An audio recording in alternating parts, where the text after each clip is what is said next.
Zork 1, the Great Underground Empire. You are standing in an open field, west of a white house, with a boarded front door. There is a small mailbox here. Let's go ahead and open the mailbox. Opening the mailbox reveals a leaflet. Let's see what it has to say. Read leaflet. Welcome to Zork. Zork is a game of adventure, danger, and low cunning. In it, you will explore some of the most amazing territory ever seen by mortals. No computer should be without one. I think I'll hold on to this leaflet. If anything, just to say that I had it for a little while. Now, we've got this house that we are to our east as we are west of it. And we're standing with this open field. Let's see if we can go west into the house. West. I'm sorry. I was west of the house and I should have gone east.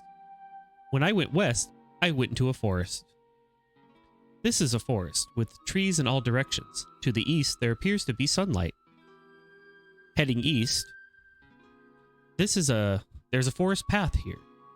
This is a path winding through a dimly lit forest. The path heads north to south here. One particularly large tree with some low branches stands at the edge of the path. Let's look up the tree.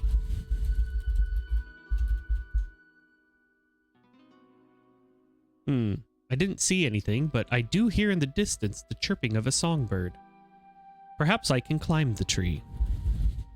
Climb up the tree.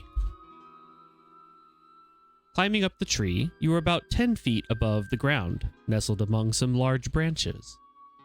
The nearest branch above you is above your reach. Beside you on the branch is a small bird's nest.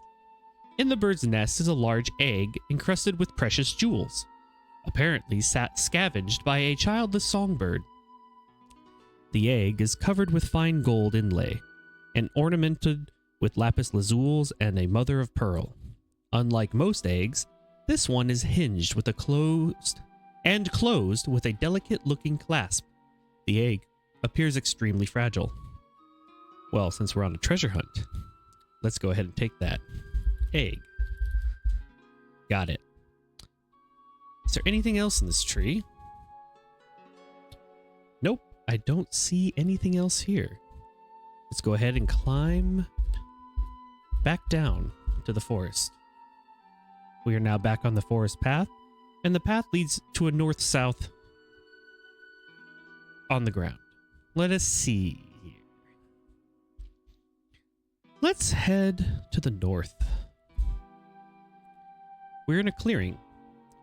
You are in a clearing with a forest surrounding you on all sides. A path leads south.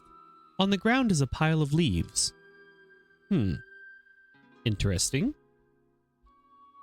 Let's see if we can do something with those leaves. Move leaves? Done. In disturbing the pile of leaves, a grating is revealed. Oh. Look at the grating. The grating is closed. I wonder if I can open it. Open grating. The grating is locked. Interesting. Okay. So there's a grate stuck to the ground, or securely fastened in the ground. And there's a pile of leaves still here. I don't think I have any ways of picking the lock, so at this point, let's follow the path to the south. We are back to where the tree was, and the egg was sitting.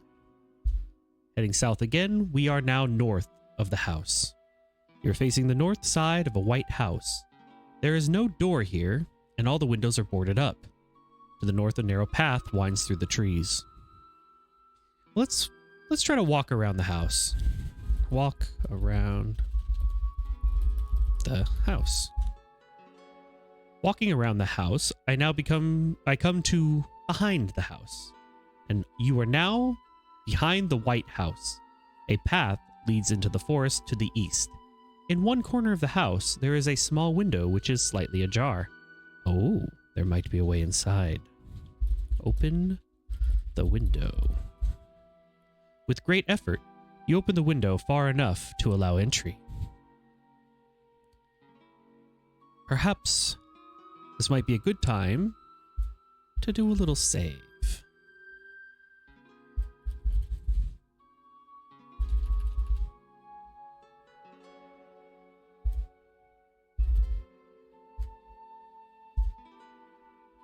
Okay. Checking our inventory, we are currently carrying that jewel-encrusted egg and a leaflet. I'd like to take a closer look at that egg. So let's look at the egg. Jewel-encrusted egg is closed. Can I open the egg? You have neither the tools nor the expertise. I'm pretty sure there's something inside. But let's see. Let's follow that path to the east before we enter that house. Heading east, you are in a small clearing in a well-marked forest path that extends to the east and west. Well, let's continue heading to the east. You are at the top of the Great Canyon on its west wall. From here, there is a marvelous view of the canyon and parts of the frigid river upstream. Across the canyon, the walls of the white cliffs join the mighty ramparts of the Flathead Mountains to the east. Following the canyon upstream to the north, Oregon Falls may be seen, complete with a rainbow. The mighty frigid river flows out from a great dark cavern.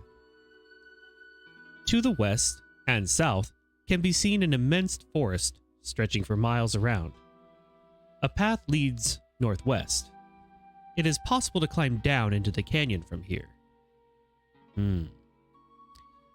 Let's head to the northwest path. Ah, this is a clearing. So this was our clearing that we had. Let's go ahead and go back southeast then. Can't go that way. Interesting. Well, then let's head south and then east. Oh, I seem to have gotten a little lost in the forest.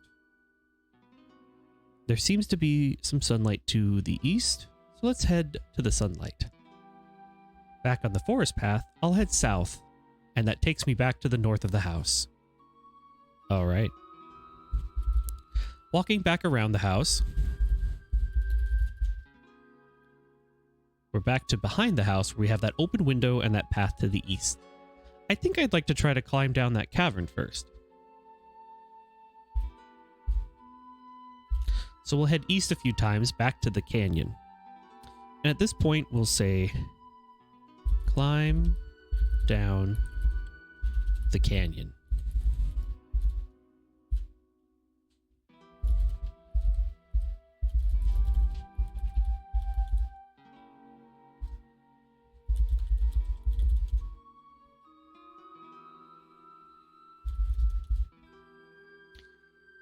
You are on a ledge about halfway up the wall of the river canyon.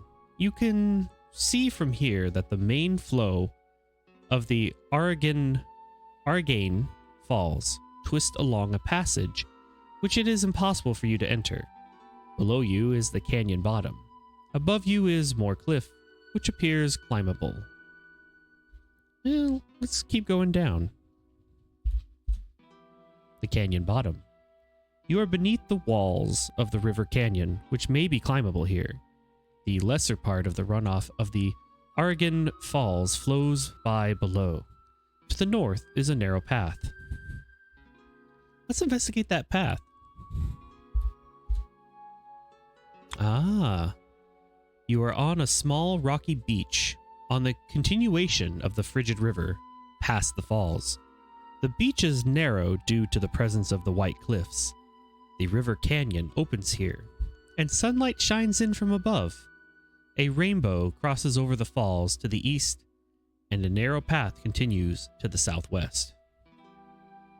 Well, I have heard that there are pots of gold at the end of rainbows, but I don't think I'm on the right end of the rainbow. Maybe we can find some way to deal with that later. But for now, let's try that path to the southwest. It seems that might be a bit of our dead end at this point, but we'll need to keep in mind that there is one end of a rainbow under the waterfall. That might be a clue to treasure in the future. But for now, let's climb back up a couple times and get back to our canyon view so that we are now at the top of the Great Canyon on its west wall. And I don't think we have a way to cross the canyon with that frigid river in the middle. So let's go ahead and head back towards the house, which should be to our west. Nope, we have to go through the forest path, which is fine. We have now ended up back north of the house. Walk around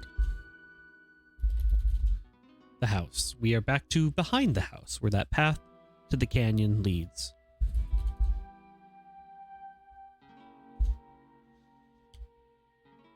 Let's go ahead and enter the house.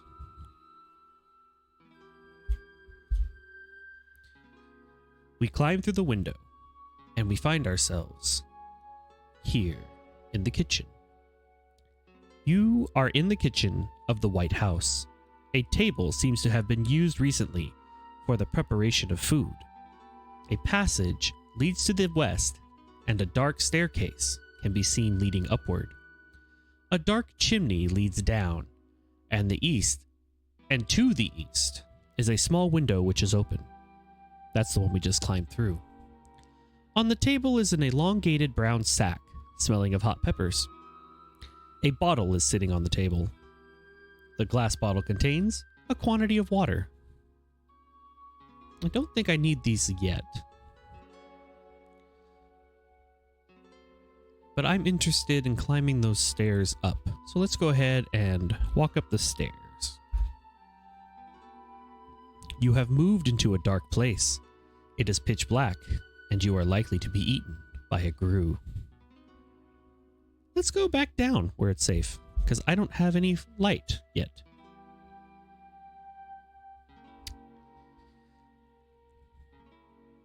Let's take a look in that brown sack. Open sack. Opening the brown sack reveals a lunch and a clove of garlic. Interesting. Well, there is an inventory space that I found out. So if I carry too much, then I'll get weighed down.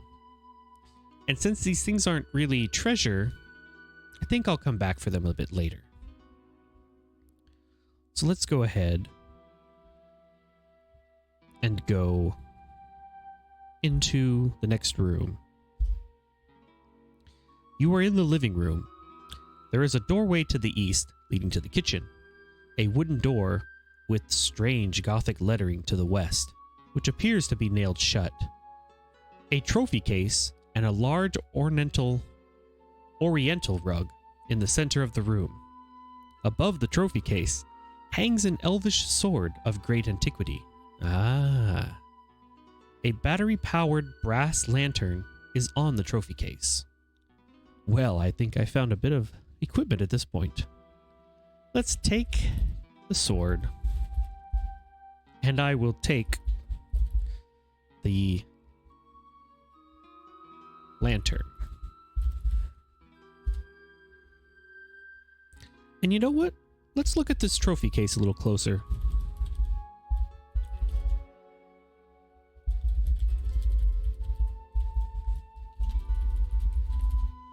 The trophy case is empty. Well, that's too bad. I've heard rumors that if we fill it with all the treasures of this land, secrets will be revealed to us. But, alas, we have none. Well, we do have that egg, but we can't get it open. And I've heard that a treasure chest that has no key, no lock, no lid still has golden treasure hidden within. So we got to find a way to crack this egg.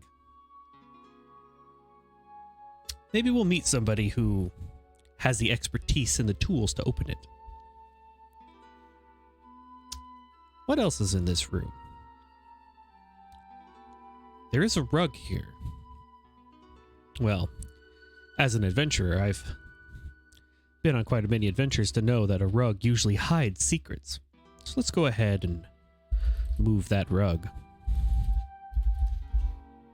With great effort, the rug is moved to one side of the room, revealing the dusty cover of a closed trapdoor. Ah. Open the trap door. The door reluctantly opens to reveal a rickety staircase descending into darkness. Now, before we go too much farther, there was another room that had some darkness in it that I still want to check out. So let's go ahead and head back into the kitchen. And let's go ahead and go up those stairs that was dark. And let's go ahead and turn on the lamp. Ah, this is the attic. The only exit is a stairway leading down. A large coil of rope is lying in the corner, and on the table is a nasty-looking knife. Well, I think I want to take everything out of the attic since apparently being in the dark, I can be eaten by a grue in this world. So let's go ahead and take everything. I've got the nasty-looking knife and the rope. Well, that should be good for now. Turn off lamp. Got to conserve those batteries and head back down. In the kitchen, I think I will stockpile a few things here and put, let's go ahead and drop the knife and drop the rope here until I need it. So currently I am carrying the battery-powered lantern, a sword, that drool-encrusted egg, and a leaflet. At this point, I'm holding on to the leaflet as maybe a way to mark where I've been if I happen to find myself getting lost in a maze, but we'll see how that pays off.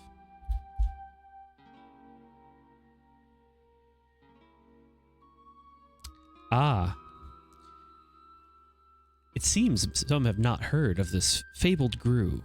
Unfortunately, no one else has ever seen these grue, because they only come and eat you if you're in pitch black darkness.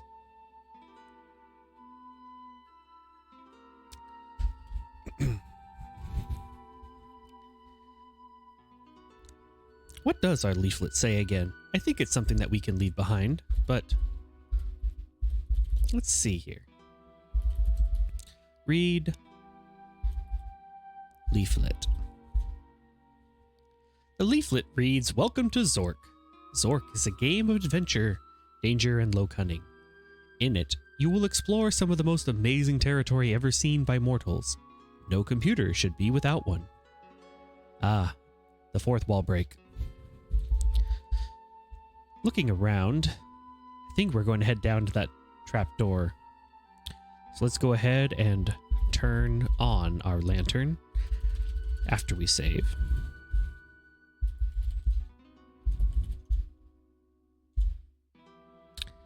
And let's go ahead, turn on lamp, and let's head down.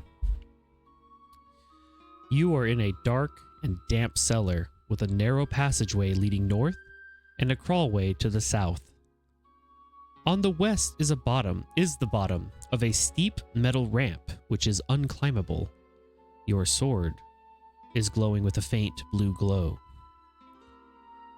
Suddenly, the trap door crashes shut, and you hear someone barring it.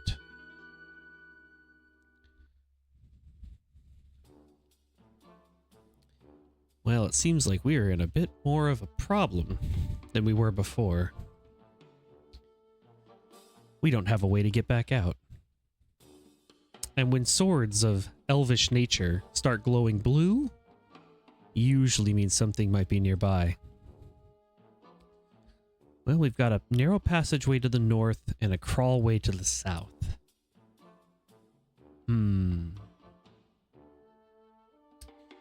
Let's go ahead and head south through that crawlway.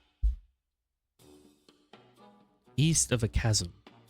You are on the east edge of a chasm, the bottom of which cannot be seen. A narrow passage goes north, and the path you are on continues to the east. Your sword is no longer glowing.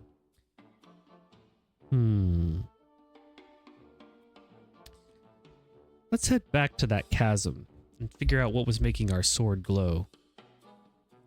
We're back to that dark and damp cellar with that narrow passageway that leads north. Well, I guess we'll head north through that passageway then. Oh. This is a small room with passages to the east and south and a foreboding hole leading west. Blood stains and deep scratches, perhaps made by an axe, mar the walls. A nasty-looking troll, brandishing a bloody axe, blocks all passages out of this room. Your sword has begun to glow very brightly. Well then. I think we start swinging that sword. Attack the troll with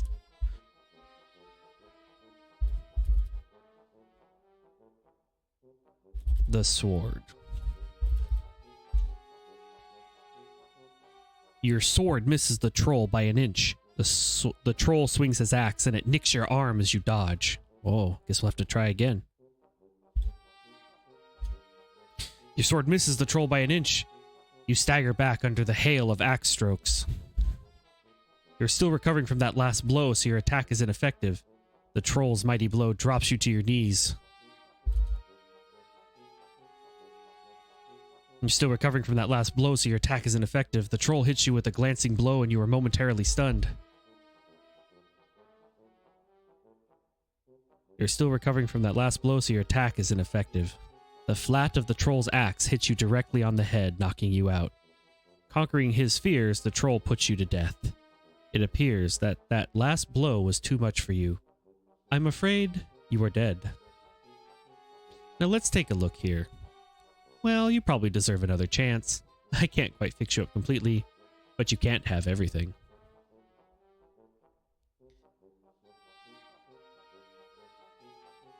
Well, I think it's now is a good time to restore.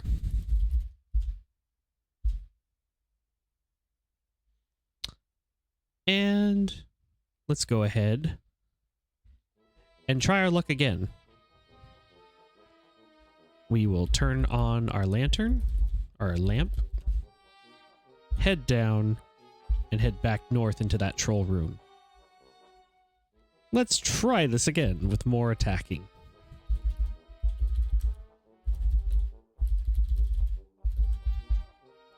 A furious exchange, and the troll is knocked out. The unarmed troll cannot defend himself. He dies. Almost as soon as the troll breathes his last breath, a cloud of sinister black fog envelops him. And when the fog lifts, the carcass has disappeared. Your sword is no longer glowing. Well then, that time we succeeded.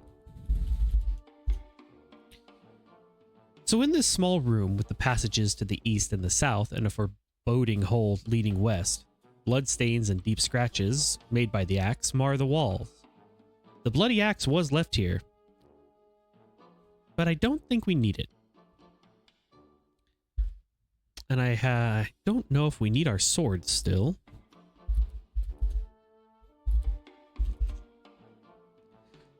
I guess we'll leave the sword with the axe for now.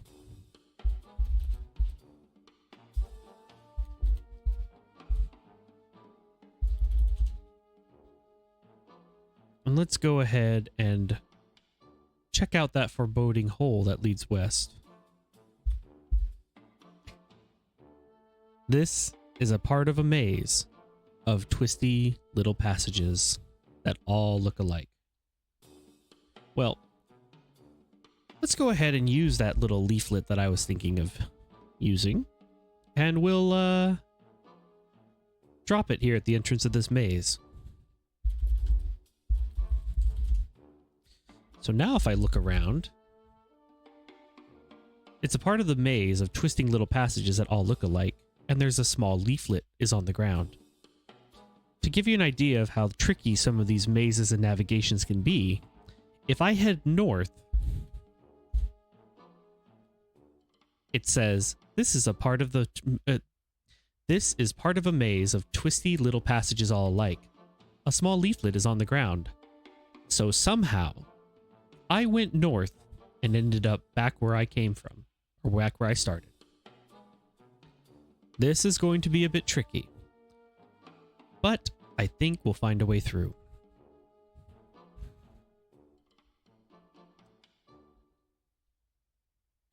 At least I now know that if I see the leaflet and I head to the east, I'm back in the trolls room.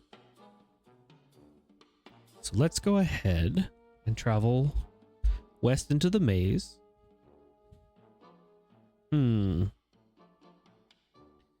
Let's go ahead and go south, since north seems to be looping. All right, the leaflet is not here in this part of the maze, so we have definitely gone somewhere different. Let's try east. And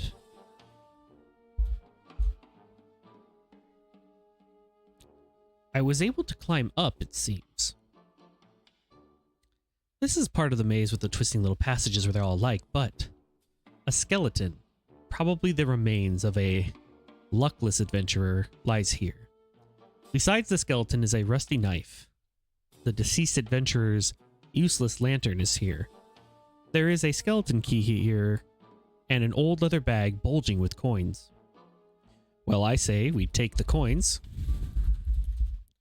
and we take the key.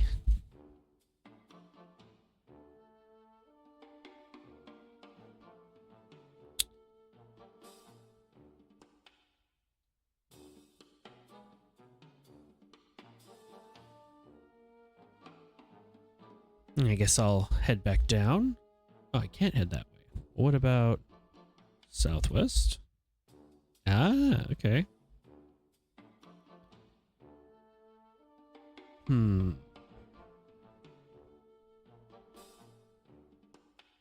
Let's keep exploring this maze a bit.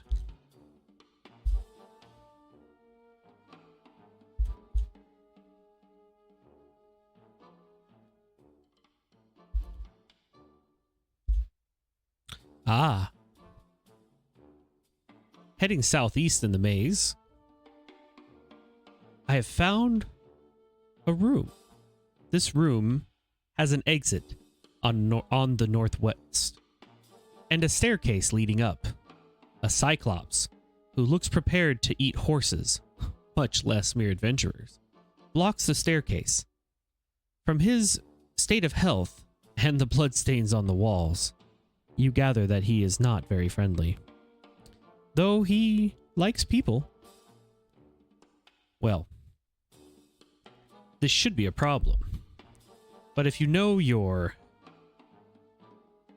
heroes, I believe there is a person that he might recognize. Maybe if I say his name, it might do something. Odysseus.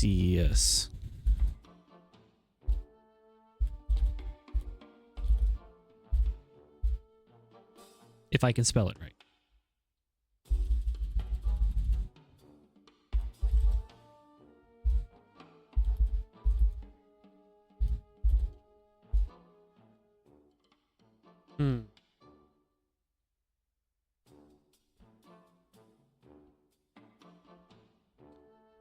This is a bit of an Easter egg for this little adventure.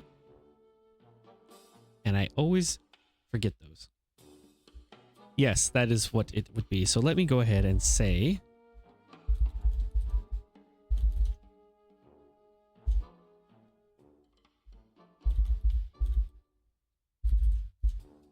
Ah, there we go.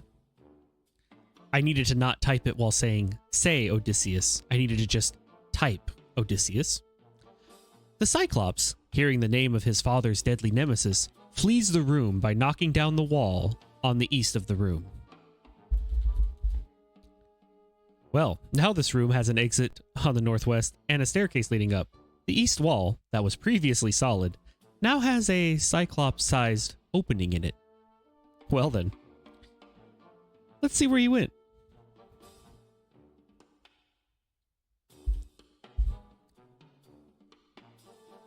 This is a long passage. To the west is one entrance. On the east, there is a old wooden door with a large opening in it, about Cyclops-sized. Heading east again, you are in the living room. There is a doorway to the east. To the west is a Cyclops-shaped opening in an old wooden door, above which is some strange Gothic lettering, a trophy case, and a closed trap door at your feet. Well, I think we've just found a way back around, didn't we? Thank you, Mr. Cyclops. I have no idea where you ran off to. Good luck with your fears.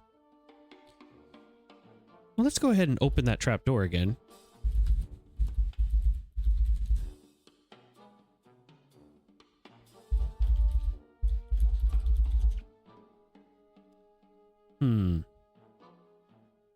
Did I get anything that I could put here? I suppose I could put the coins in the... Do I need to put the coins in there?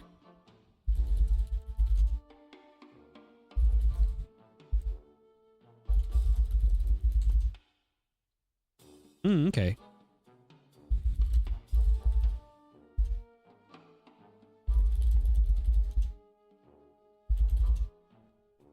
Okay, so placing the coins in the case increased our score even more.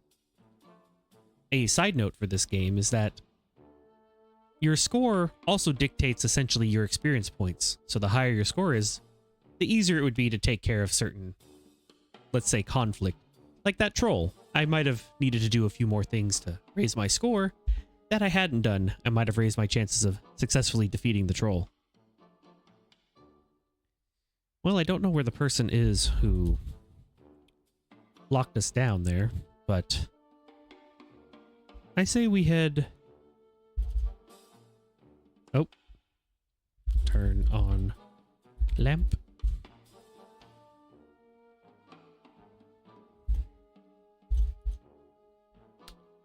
Let's see, we're back in the Cyclops room.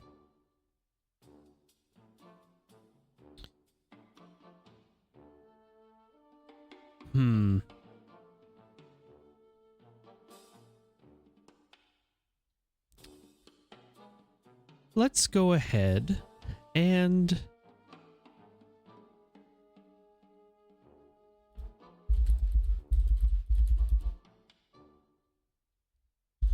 head back.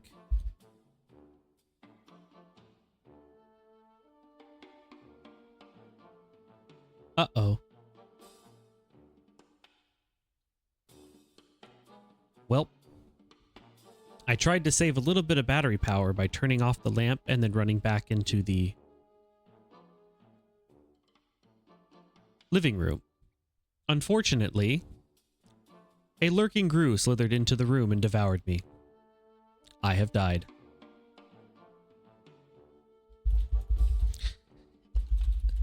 So apparently I tested fate by trying to give myself a little longer time with the battery and have caused some problems. Looks like we're restoring.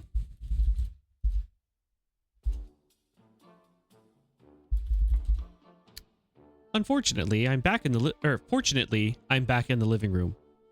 Unfortunately, I haven't gone down the trapdoor in the first time, which means we have the troll and the maze to deal with again. Goody.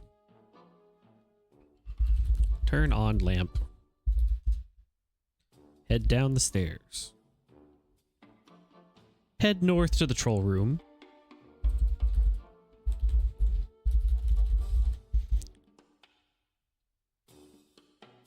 troll is momentarily disoriented and can't fight back. The troll slowly regains to his feet. No.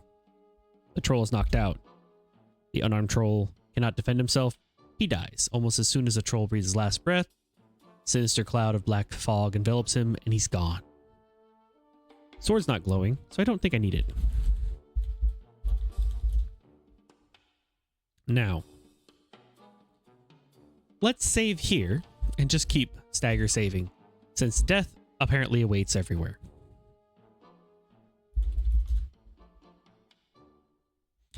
East into the...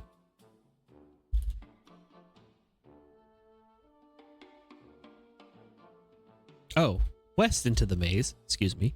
Let's go ahead and drop the leaflet again to mark where we were. And then I'll navigate through the same way I did before.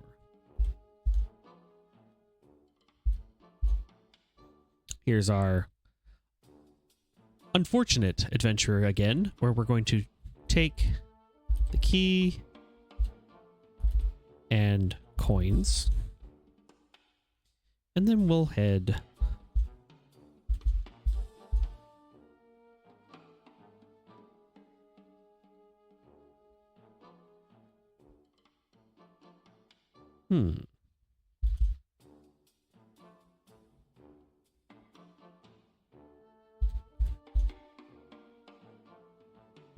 There, and then there.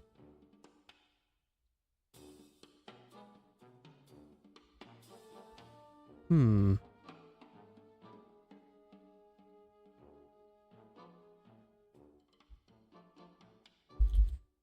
then this direction? Ah, here we go.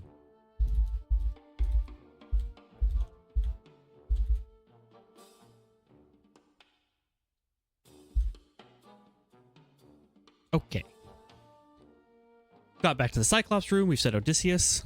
It seems I have a hydrate redeemed, so I'll take a little drink here. There we go.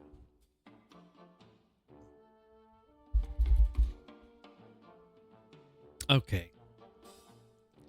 Let's go ahead and just head east. Now we're back in the living room. Turning off the lamp. We can still see in the living room because there's windows open here. Ooh. Let's save again. Alrighty. There might be other light sources that we could find. I don't think we want to risk our lantern dying in the same way that that adventurer we saw in the maze did. So I think for now, we'll open the trapdoor again. Oh, I also need to open the case. And let's go ahead and place coins in case. All right. What do we have in our inventory? We have that skeleton key, the brass lantern, or the lamp, and a jewel-encrusted key.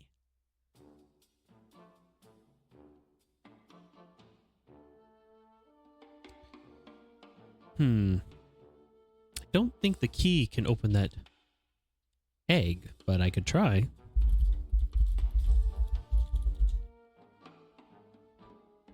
Open egg with key.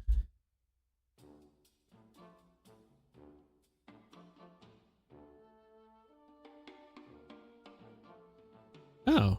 The egg is now open, but the clumsiness of your attempt has seriously compromised its aesthetic appeal. There is a golden clockwork canary nestled in the egg.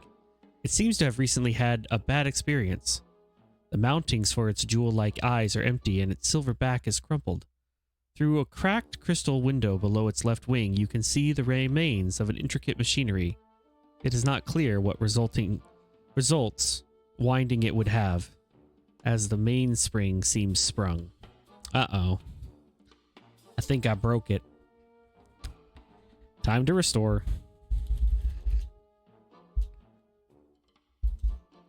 Well, we know what's inside the jewel-encrusted egg now.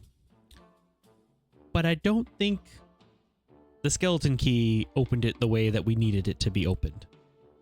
Kinda need that golden canary, I think. Unfortunate.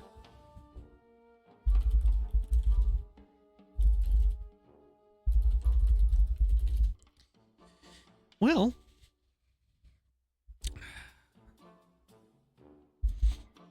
oops. Back in the kitchen, we still have a glass bottle of water and the brown sack that contains a lunch and a clove of garlic. Oh, there's also the small rope here and a nasty knife. I think I'm gonna take the rope with me. Rope's usually good to have.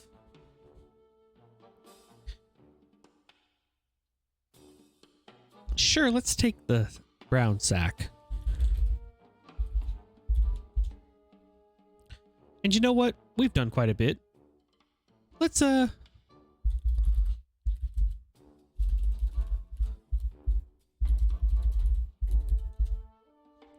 ahead and look at that lunch. Or examine it. There's nothing special about the lunch. Oh. Well, then maybe I'll eat it. Thank you very much. It really hit the spot. Aw. Isn't that nice?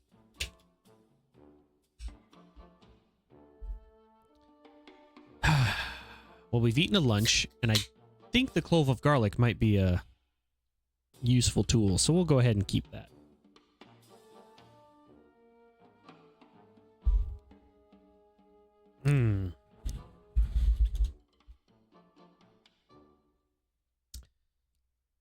So there's a passage to the west. So let's go ahead and head back into the living room. Do a quick save. Turn on our lantern again.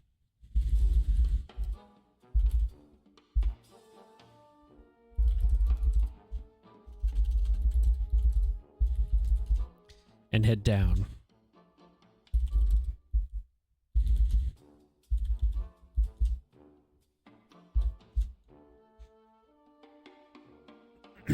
All right.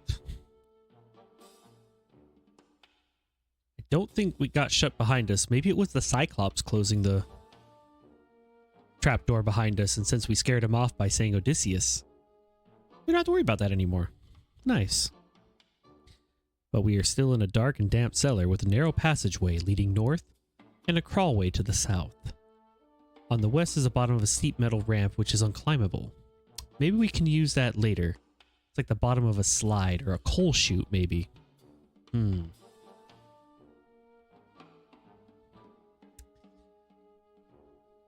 Let's take that crawlway to the south again. Or actually, wasn't there another way through the troll room? We're in the troll room. There's a passage to the east and the south, and a foreboding hole to the west. Now we know the hole to the west leads to the maze. So I suppose let's head east since we came in from the south. This is a narrow east-west passageway. There is a narrow stairway leading down at the north end of the room. I guess we could try that stairway down. Chasm.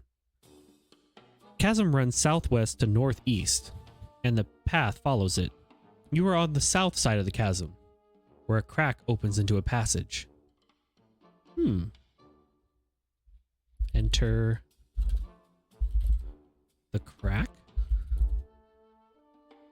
Passage? Question mark? That sentence isn't one I recognize. I didn't think I recognized it while I typed it.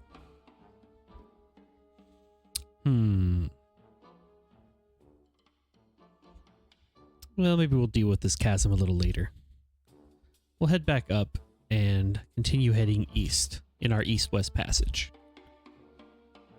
This is a circular stone room with passages in all directions. Several of them have unfortunately been blocked by cave-ins.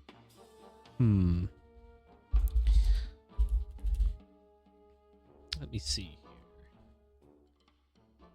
Where could we go in this round room?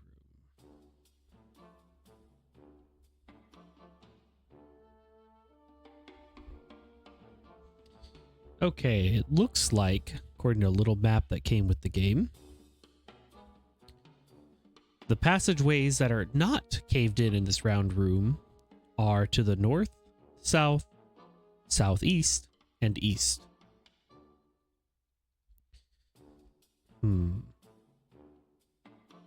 I guess we'll head east. This is a large room with a ceiling which cannot be detected from the ground. There is a narrow passage from the east to west and a stone stairway leading upward. The room is deafeningly loud with an undetermined rushing sound. The sound seems to reverberate from all of the walls, making it difficult even to think. On the ground is a large platinum bar.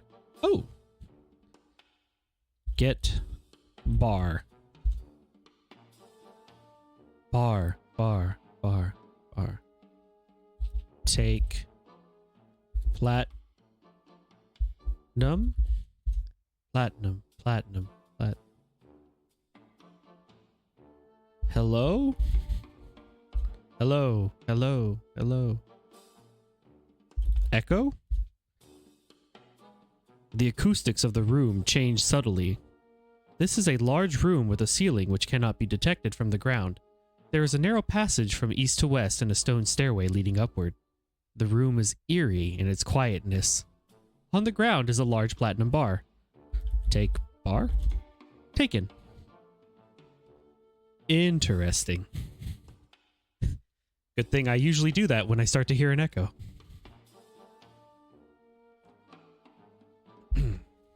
Well, I now have this platinum bar, but I don't know how much more battery power we have left.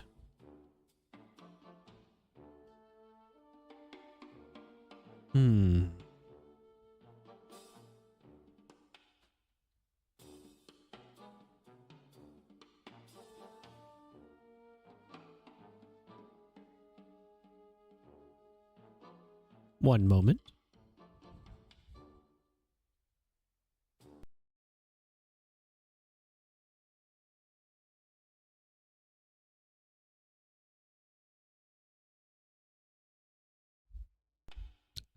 Sorry about that moment. Had to look around and see what was going on. Strange. I thought I heard something. Spooky. Where were we? Ah, yes. In the loud room, after saying echo, we were able to take the large platinum bar. Because before, we couldn't hear ourselves think. Well, let's go ahead and climb that stone stairway that's leading up. You are on the south edge of a deep canyon. Passages lead off to the east, northwest, and southwest. A stairway leads down. That's where we came from. You can hear the sound of flowing water from below.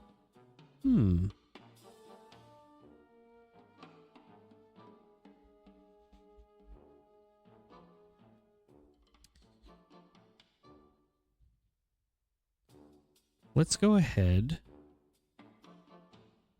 and head north.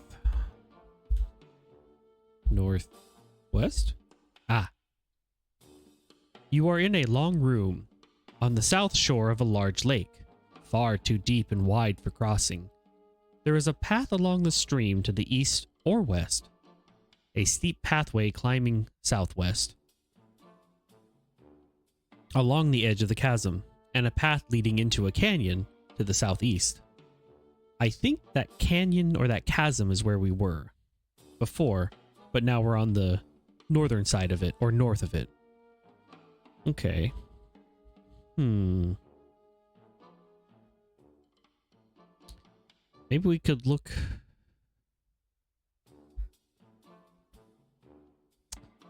Where do we want to go?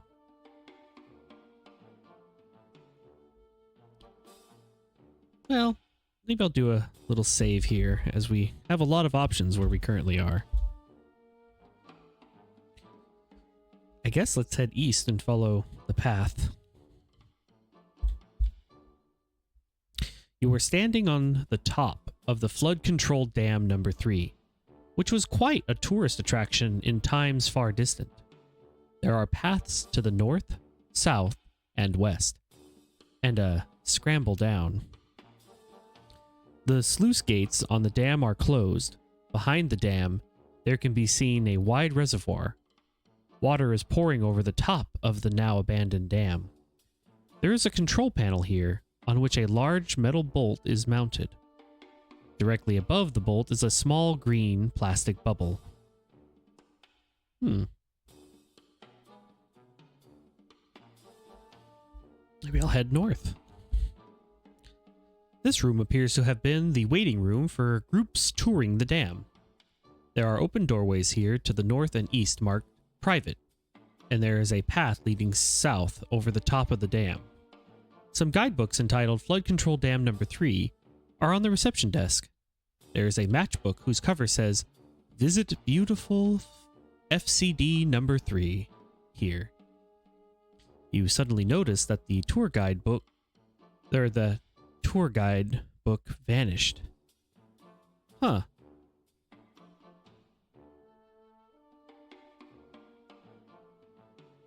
Wait, what? The robber, rummaging through his bag, dropped a few items he found valueless. Somebody just ran through here.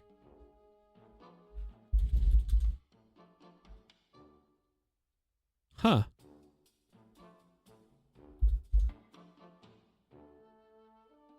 Okay.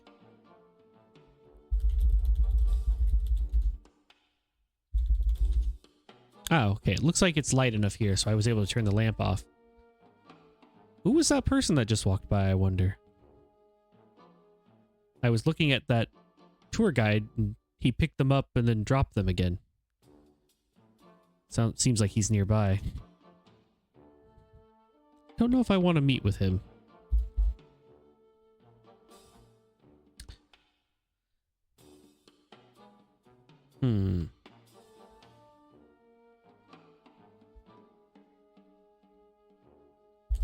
Let's read that guidebook. Flood Control Dam Number 3 was constructed in the year 783 of the Great Underground Empire to harness the mighty Frigid River. This work was supported by a grant of 37 million Zork mints from your omnipotent local tyrant lord Dimwit Flathead the Excessive. This impressive structure is composed of 370,000 cubic feet of concrete. It is 256 feet tall at the center and 193 feet wide at the top. The lake created behind the dam has a volume of 1.7 billion cubic feet and an area of 12 million square feet and a shoreline of 36,000 feet. Wow. We will now point out some of the more interesting features of the Flood Control Dam Number 3 as we conduct you on a guided tour of the facilities. 1. You can start your tour here in the dam lobby. You will notice on your right that I guess it ends.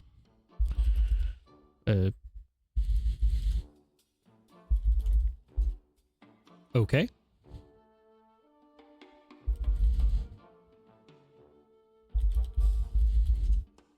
Get that matchbook. Where else can we travel?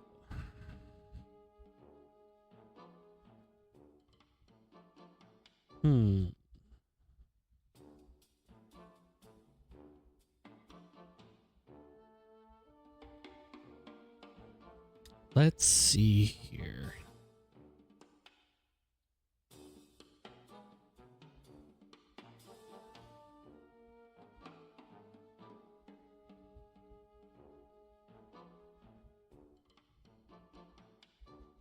Don't know how to. Let's go north. Uh-oh. Turn on lamp. Ah, there we go. this is what happened, or this is what appears to have been the maintenance room for flood control dam number 3. Apparently this room has been ransacked recently, for most of the valuable equipment is gone. On the wall in front of you is a group of buttons colored blue, yellow, brown, and red. There are doorways to the west and south. There is a group of tool chests here. There is a wrench here. And there is an object which looks like a tube of toothpaste here. There is a screwdriver here. Well, I think my inventory is getting kind of full. Let's go ahead and do a little save before I mess with this. So there's a bunch of buttons in front of me. Well, what happens if I press, say, I don't know, the yellow button?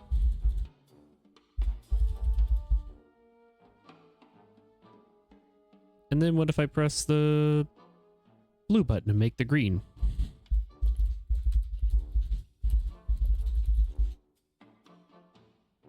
There is a rumbling sound and a stream of water appears to burst from the east wall of the room. Apparently a leak occurred in a pipe. The water level here is now up to your ankles. Uh-oh. Press blue. The button appears to be jammed. The water level is now up to your shins. Press red button. The lights within the room come on. The water level here is now up to your shin. Press brown button. Click. The water level here is now up to your knees. Press yellow. The water level here is now up to your knees.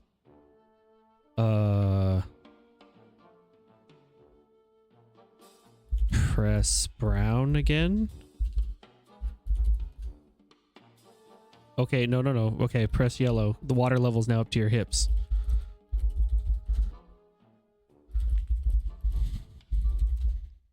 It's up to my waist. Press blue. It's still jammed. Take the wrench and take the screwdriver. It's up to my chest. Time to leave. South. Oops.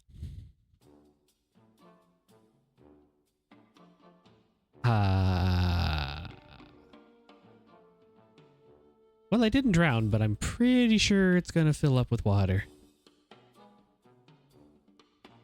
It was like that when I found it. Heading south. You were standing on top of the flood control dam number 3. They're past north side behind the dam. The water's still pouring out over the top of the now abandoned dam. There's a control panel here. Can I turn off my lamp? Conserve some battery? Okay, it's not pitch black.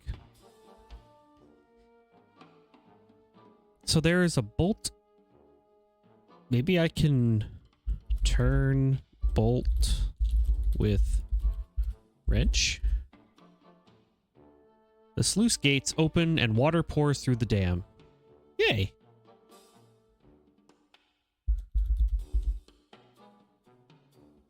You're standing on top of the flood control dam number 3.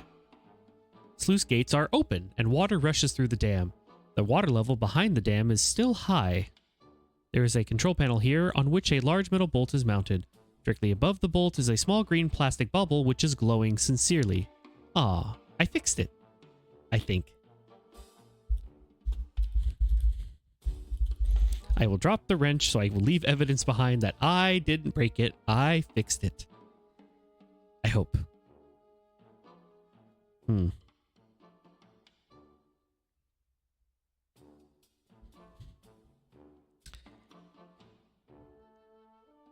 At least I turned the lights on in the maintenance room, so I don't know if it'll keep flooding, but let's head west.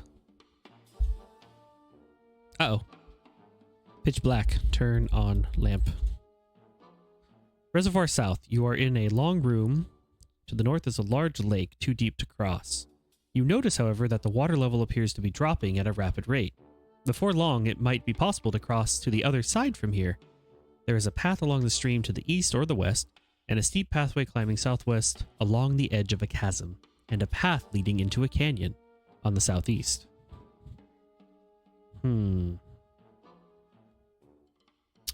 What to do? What to do?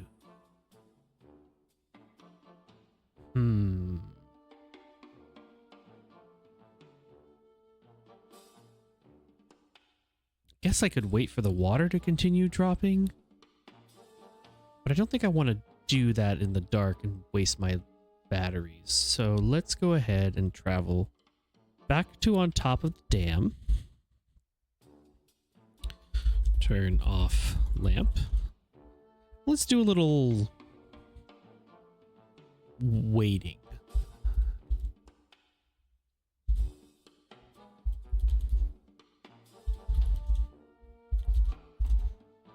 Some time passes. We'll head west again.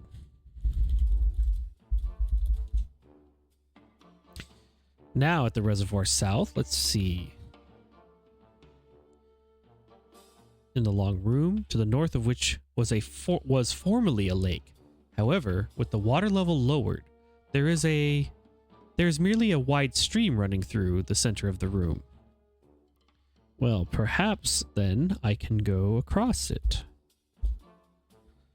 You are on what used to be a large lake, but which is now a large mud pile. There are shores to the north and south. Lying half buried in the mud is an old trunk, bulging with jewels. Take trunk. Your load is too heavy. Unfortunate. I will come back for this. Let's go north. You are in a large cavernous room, the south of which was formerly a lake. However, with the water level lowered, it's just a stream. There is a slimy stairway leaving the room to the north, and there is a handheld air pump here.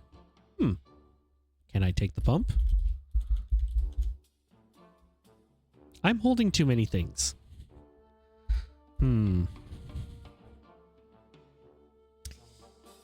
Yeah, I am.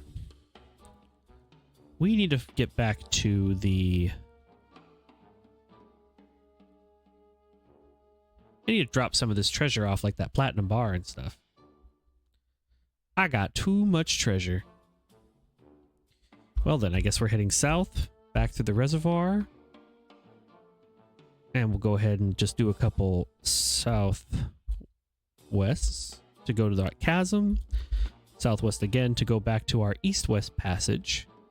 Heading west, we'll head to the troll room. West again to our little... Oops. Not the maze. We need to head south to head to the cellar. And then up, back into the living room. Good. Okay, back in the living room. Let's see what we can drop off in our treasure case. We have a screwdriver, a matchbook, a platinum bar. We can drop that off in the case. That seems like a treasure. We have our brown sack with a clove of garlic. We'll need that for later. A rope, a skeleton key, a brass lantern. We need our lantern. And a jewel-encrusted egg we need to figure out how to open. You know, that character that walked by and was able to swipe the guidebook right in front of our face like it just disappeared. He might be someone who could open it. For now, let's go ahead and place the bar in the case. Done. I don't know what I need the screwdriver for, so let's go ahead and head into the kitchen, where I'm kind of storing the tools that I need, like the knife and things. So I'll go ahead and drop the key, because I don't know what I need that for. And we'll drop the screwdriver. Drop drop the matchbook.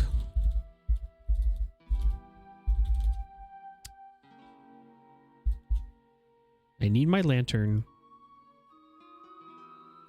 I haven't found a use for the rope yet. But rope's always good to have. Maybe I'll put the rope in the brown sack. Maybe that'll make it easier to carry. So now I've got a little brown sack, or a brown sack with a rope and a clove of garlic, a brass lantern, and a jewel-encrusted egg. Hopefully, that's light enough for me to get that treasure and come back. So heading back to the west into the living room. So far, our treasure collection has a platinum bar and a leather bag of coins. I think we're doing okay so far. Give ourselves a little save.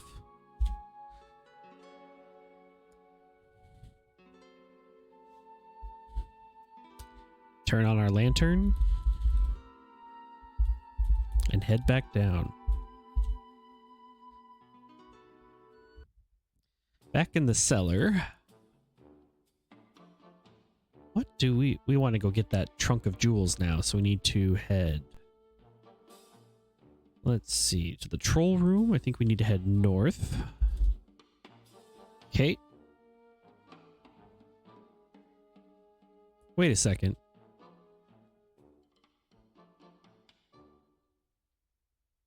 This is a small room with passages to the east and south and a foreboding hole leading west. Bloodstains and deep scratches, perhaps made by an axe, mar the walls. There's a bloody axe here. Where's my sword?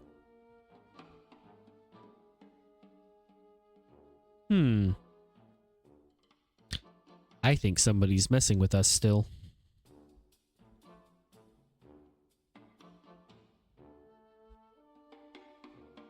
We'll have to figure that out later. Let's head east to our passage. We'll head to the stairway leading down. So we'll head north to the stairway leading down to our chasm, where we'll head northeast to the reservoir south, north across our little reservoir, and let's take that trunk. Got the trunk. Can I also get that area? I think the trunk is pretty heavy.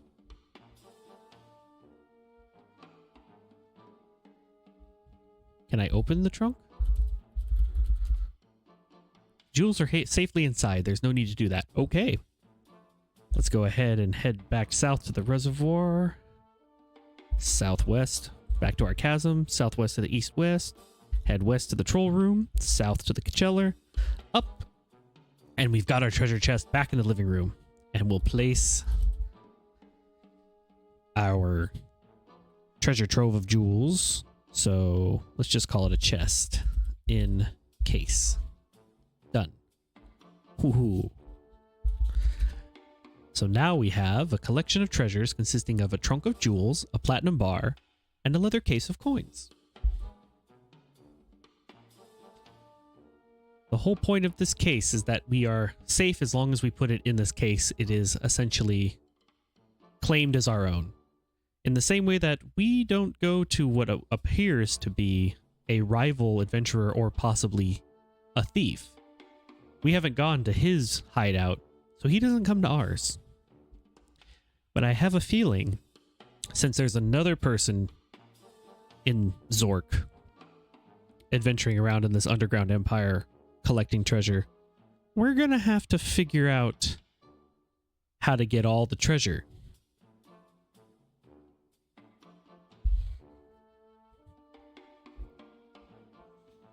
But let us continue our adventure.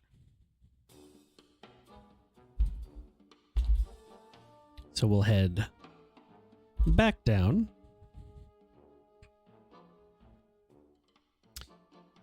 You know, there's that crawlway to the south.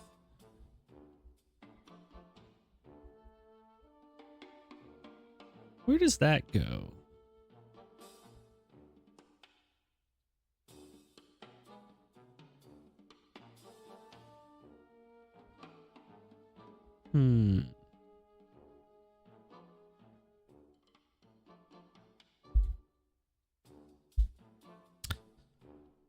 Heading south, you're on the east edge of a chasm. Ah, that's right. The bottom of which cannot be seen. A narrow passage goes north, and the path you are on continues to the east. Well, let's continue on our little path here. Ah, this is an art gallery. Most of the paintings have been stolen by vandals with exceptional tastes. The vandals left through either the north or west exits. Fortunately, there is still one chance for you to be a vandal, for on the far wall is a painting of unparalleled beauty. Take. Painting. Taken. Let's head north. This appears to have been an artist's studio. The walls and floors are splattered with paints of 69 different colors. Strangely enough, nothing of value is hanging here. At the south end of the room is an open door, also covered with paint. A dark and narrow chimney leads up from a fireplace. Although you might be able to get up it, it seems unlikely you could get back down. Loosely attached to the wall is a small piece of paper. Read paper. Congratulations, you are the privileged owner of Zork 1, the Great Underground Empire, a self-contained and self-maintained universe. If used and maintained in accordance with normal operating practices for small universes, Zork will provide many months of trouble-free operation. Drop paper.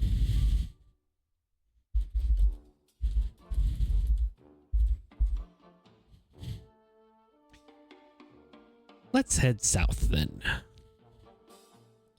And then we'll take our west, north to the cellar, and back up into the living room, where we'll place our nicely taken painting.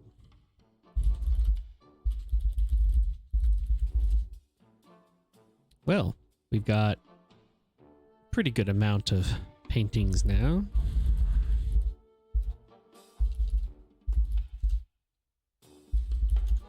We've got a painting, a trunk of jewels, a platinum bar, and a leather bag of coins.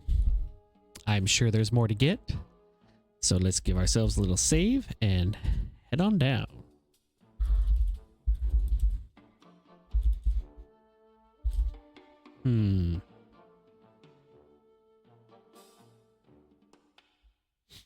Well, let's head back to the troll room, or through the troll room. Not sure what is going on, but we'll have to figure out where our elven sword went that we used to defeat the troll. Evidently, the sword must be more valuable than that axe, but since the axe I don't think counts as treasure, it's already been used a little too much. Perhaps there's more we can explore from where we've drained the dam. So let's go ahead and head that direction. Which would be heading not to the foreboding hole to the west, but to the passage to the east. And then we'll head north to the stairway, coming to our chasm here. We'll head north east from here, getting back to our reservoir south, where we are in a long room, and to the north of which was formerly a lake that we drained by using the Flood Control 3 dam controls. Flood Control 3 sluice gates drained the lake down to being a smaller lake that we can walk across. So let's go ahead now, heading north across our newly created path, coming up to the reservoir. And you know what? There was an air pump here. Let's take that pump. I hope it works still, but we are in a large cavernous room, the south of which was formerly a lake. However, with the water level lowered, there is merely a wide stream running through here. There is a slimy stairway leaving the room to the north, and there is a handheld air pump here, which I took that. Well, since I took the air pump, the only other thing left here to take seems to be the stairs to the north. Oh. This is an ancient room, long underwater. There is an exit to the south and a staircase leading up. On the shore lies Poseidon's own crystal trident. Oh. Let us take the trident. Taken. Nice.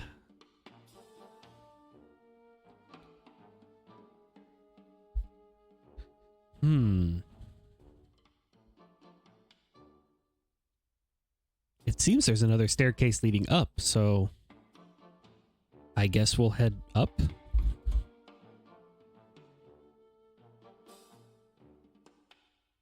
This is a tiny cave with entrances west and north, and a staircase leading down.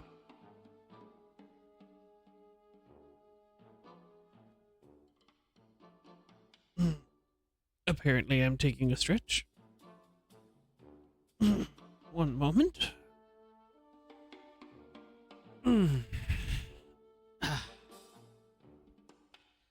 hope you all are enjoying this little adventure through the Underground Empire. Now,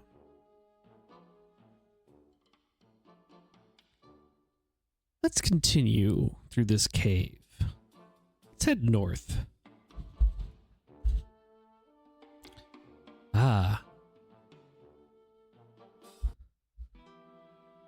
You are in a large square room with tall ceilings. On the south wall is an enormous mirror which fills the entire wall. There are exits on the other three sides of the room, so the north, to the west, and to the east. Well, I suppose we'll head north then.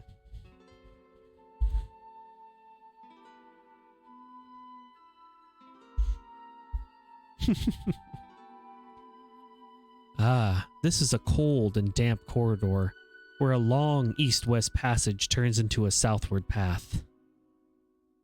Well, I know we just came from the south, so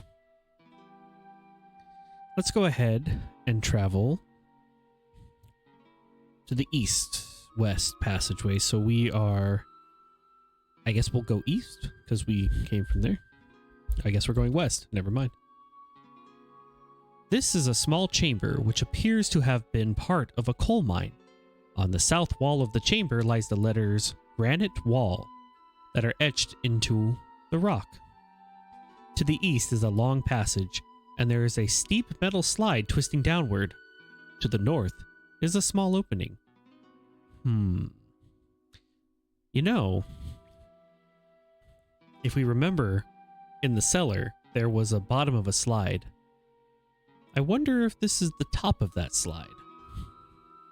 We'll have to try that out later. But for now, let's go north into that small opening. You are standing at the entrance of what might have been a coal mine. Makes sense.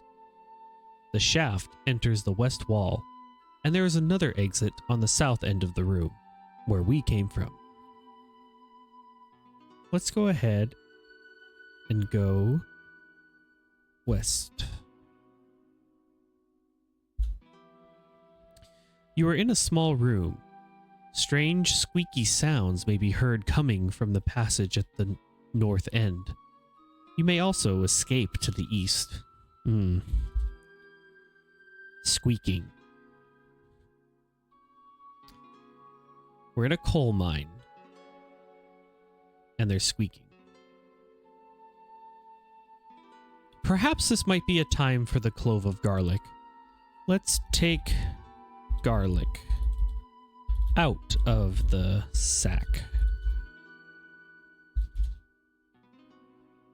So now I'm holding... You know what? Let's go ahead and we'll put... Nah, never mind. Well, I've got some garlic out. Let's head north. You are in a small room which has doors only to the east and south. In the corner of the room on the ceiling is a large vampire bat who is obviously deranged and holding his nose. There is an exquisite jade figure here. Hmm.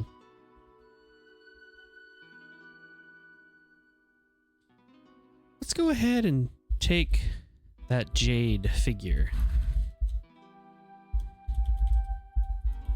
Good thing I had that garlic, or I might have been bitten by the squeaky thing.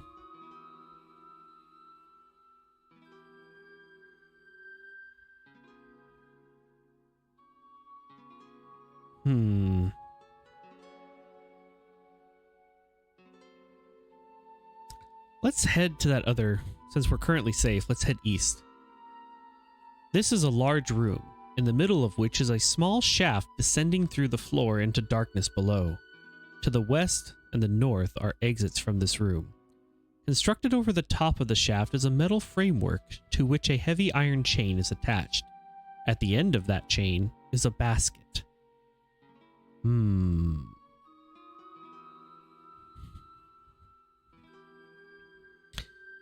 Well,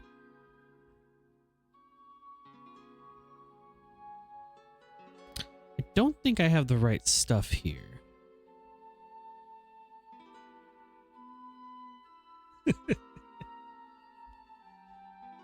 Ha.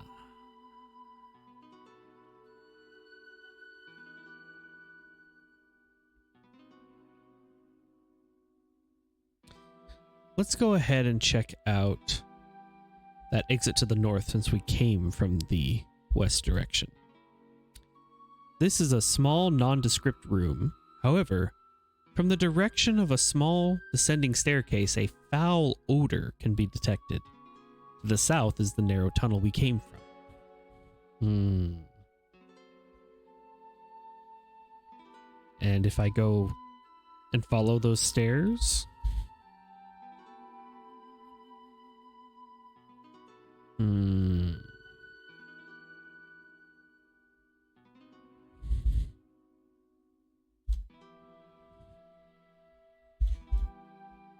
Going down, this is a small room which smells strongly of coal gas. There is a short climb up some stairs and a narrow tunnel leading east. There is a sapphire-encrusted bracelet here. Oh, take bracelet.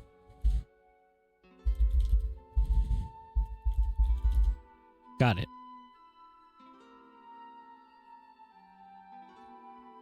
Well, let's head east. The coal mine. Nondescript, but...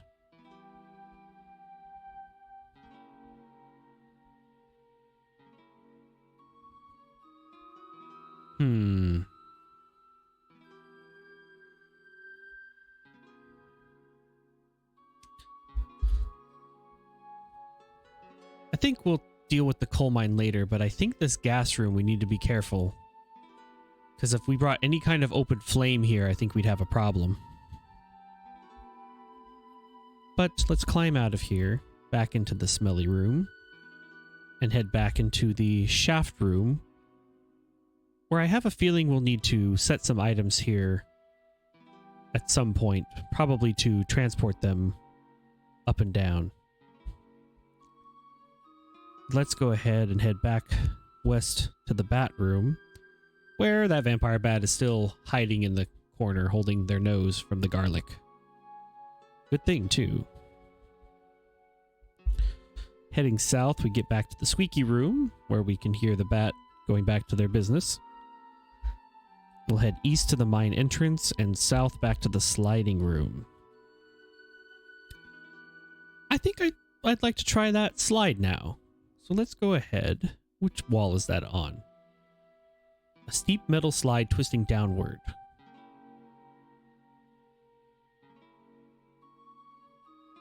Well, let's try that slide. Ah, you're in a dark and damp cellar with a narrow passageway leading north and a crawlway to the south. On the west is the bottom of a steep metal ramp, which is unclimbable. And that's where we're back to the cellar. Which means we should be able to find our nice little trap door here if I head up. And here we are in the living room.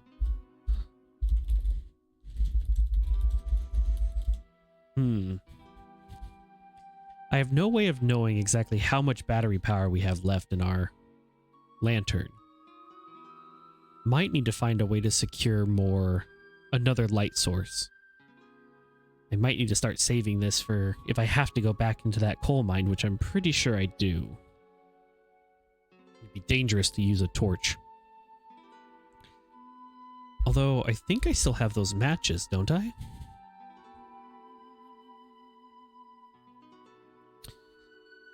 Did I put those matches in the kitchen? Ah, I did. Okay, so I have a matchbook, screwdriver, skeleton key, a nasty knife, and a bottle of water. Don't know what I want to do with those, but what do I have in my inventory still?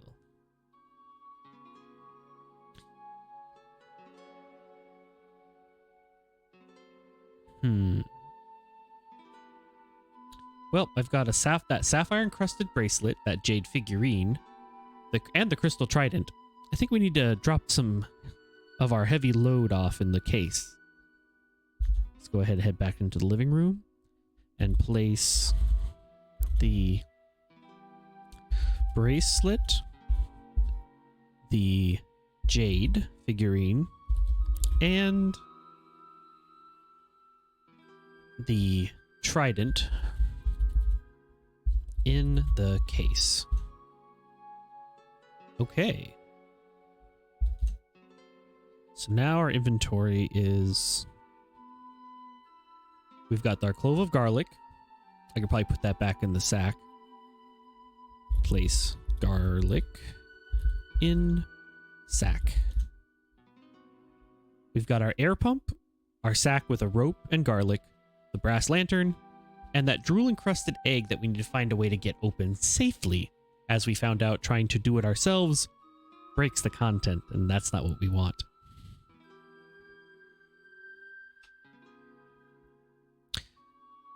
As with most adventures, there are lots of ways to essentially break your adventure pretty easily and are forced to start over, as is with the egg.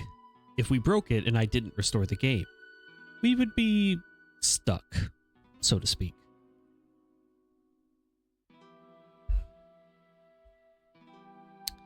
Now, let's give ourselves a save. Since we've been doing pretty good so far, we haven't died lately. There's still a lot to explore. So let's keep this going.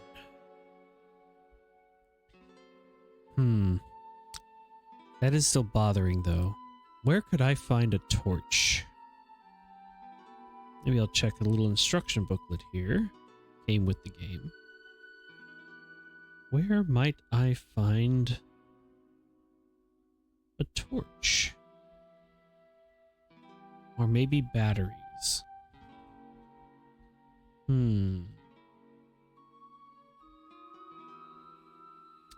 I don't think I'm going to find anything like that in a coal mine, as we have already been.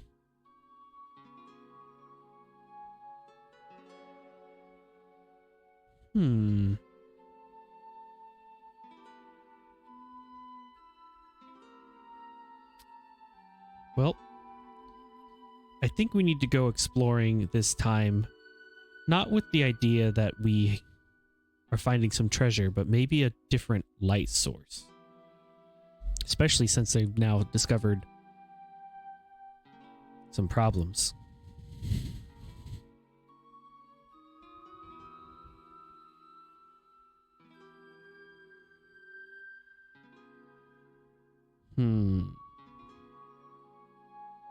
I don't think the grating was there.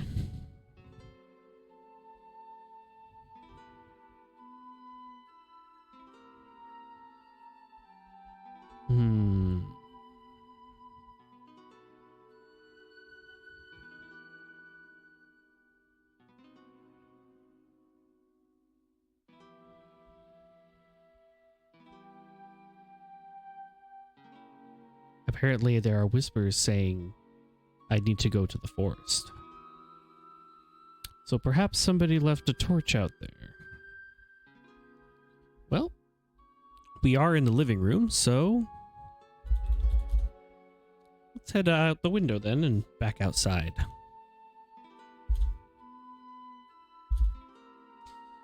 We are behind the White House. The path leads into the forest to the east. Well, let's go ahead and head east then. We are in a clearing. Now, this would normally be an interesting way to the canyon. But we've been to the canyon, which would be the bottom of the river, where we've now been to the top of the flood control dam number 3. So let's head north into the forest. We'll head east. The forest thins out, revealing an impassable mountains. It is impossible to pass. Impassable. Interesting. Well, I don't think we're continuing east then.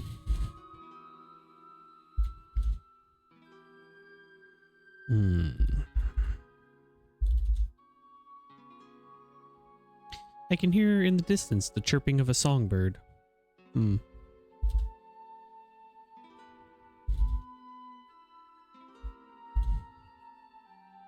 Heading west, there is a winding path through the dimly lit forest. The path leads north-south here. One particularly large tree with some low branches stands at the edge of the path. Well, I was already up that tree, but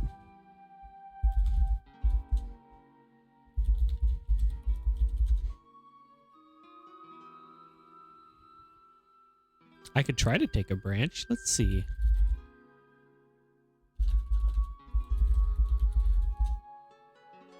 Well, apparently the adventurer does not think I'm serious because they just said, you can't be serious. Well, I guess I'm not taking that branch. Let's climb back down. I think if we had that working golden bird that's inside the egg right now, without it breaking, we might be able to fix it.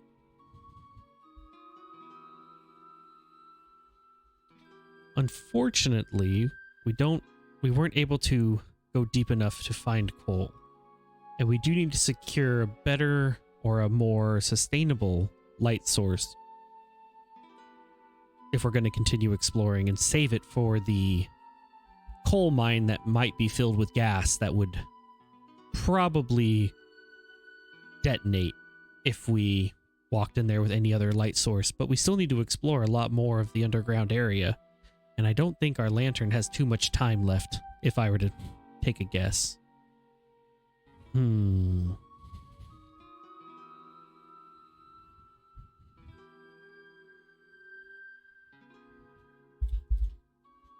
to the north, we found that clearing with the surrounding on sides, the path that leads south. There's a grating securely fastened to the ground that was locked. Perhaps the skeleton key might work on this grate. Let's go try that. So if I head south to the forest path and south, I am now north of the house. And if I start walking around the house,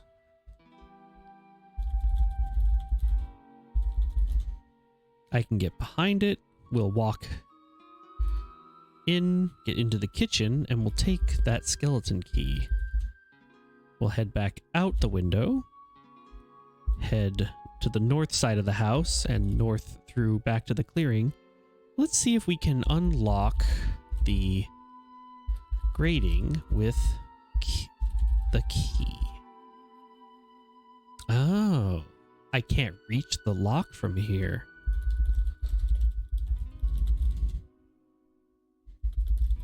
Look at the grate. The grating is closed. Open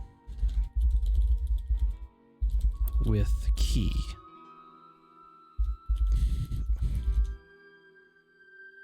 The grating is locked, but I can't reach the key. Look at the lock.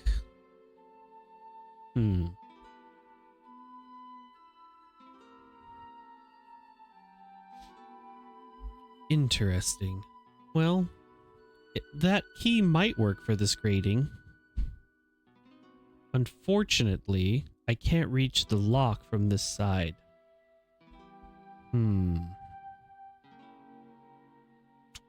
That's too bad.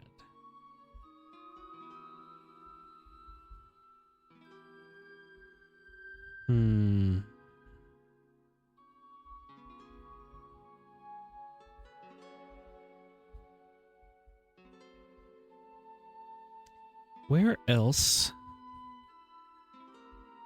might I find a torch? This is strange because I would have thought there'd be one by now.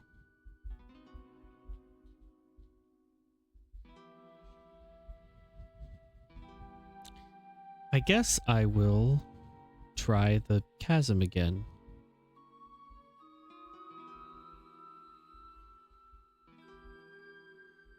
I gotta be careful with what I do now down in the dark underground with a temporary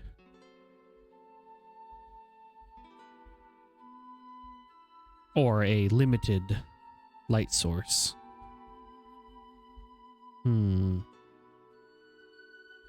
Perhaps I just missed it while wandering around down there, but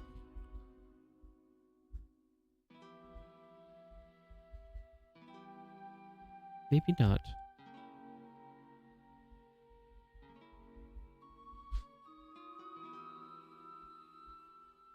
Well, the grate isn't getting us anywhere, so we'll head back south to the north of the house. And heading east to behind the house, we'll go ahead and head to the canyon view. We're at the top of the Great Canyon and on its west wall. That's where we're standing. From here, there is a marvelous view of the canyon and parts of the frigid river upstream. Across the canyon, the walls of the white cliffs join the mighty ramparts of the Flathead Mountains to the east. Following the canyon upstream to the north, the Argian Falls may be seen, and complete with that rainbow that we still have to find a way to maybe get the treasure around that. The mighty frigid river flows out from a great dark cavern. To the west and south is the forest, and there's a path that leads northwest.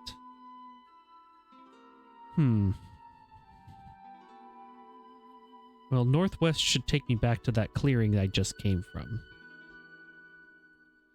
So I guess we'll head down the canyon?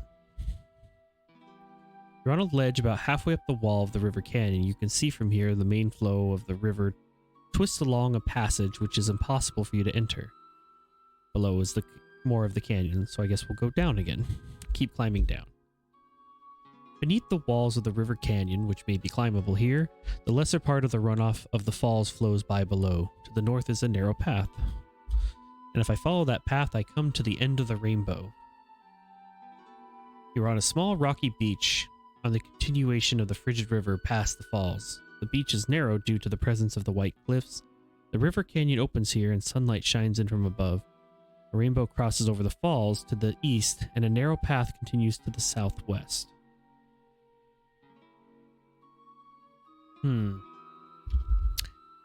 If I head east, I can't go that way.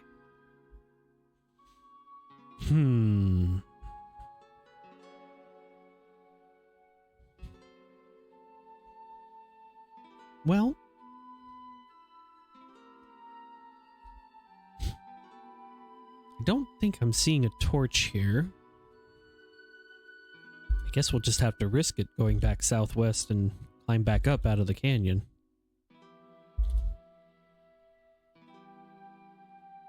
We'll head to the northwest, back to the clearing. And if we head west, we are now back behind the house.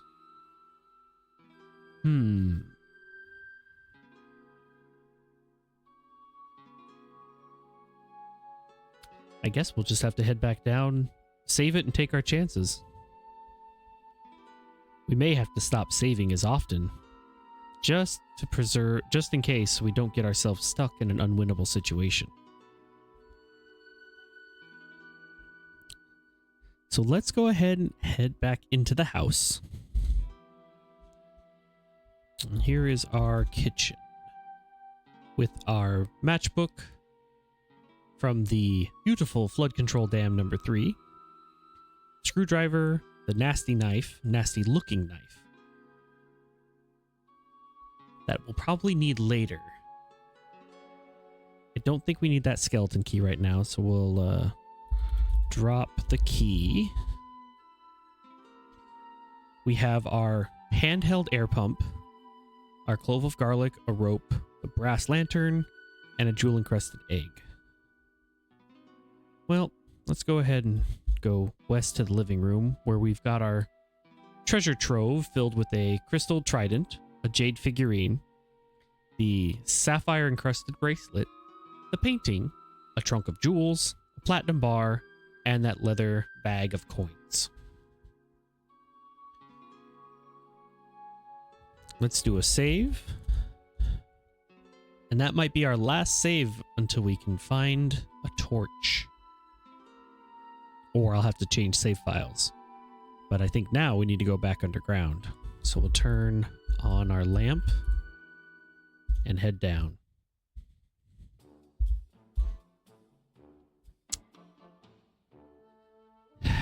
Back into the cellar we go.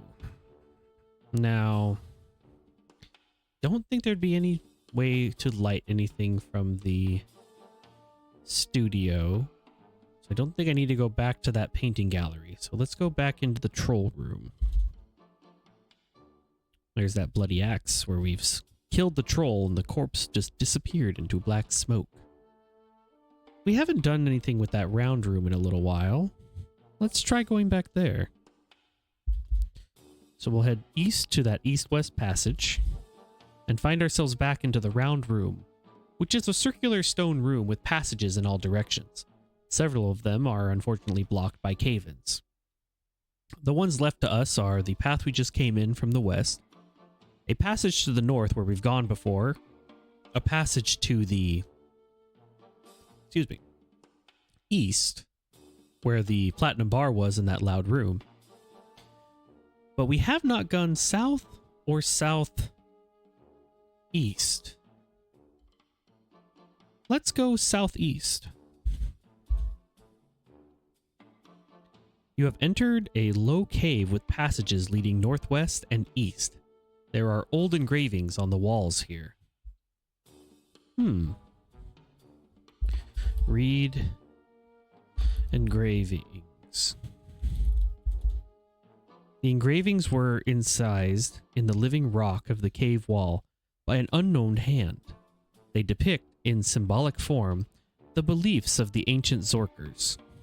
Skillfully interwoven with the bas reliefs are excerpts illustrating the major religious tenets of that time.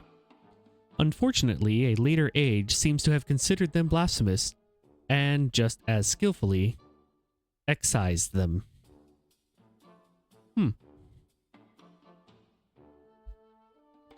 Well, I guess we'll continue to the east. Dome room. You are at the periphery of a large dome, which forms the ceiling of another room below. Protecting you from a precipitous drop is a wooden railing which circles the dome. Oh.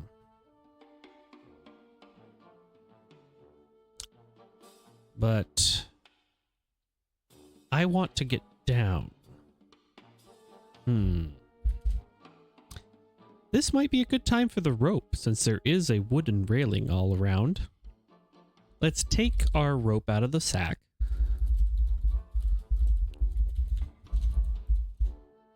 And let's tie the rope to the railing.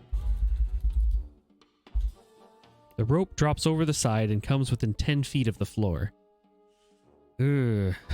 Well, judging our character average height,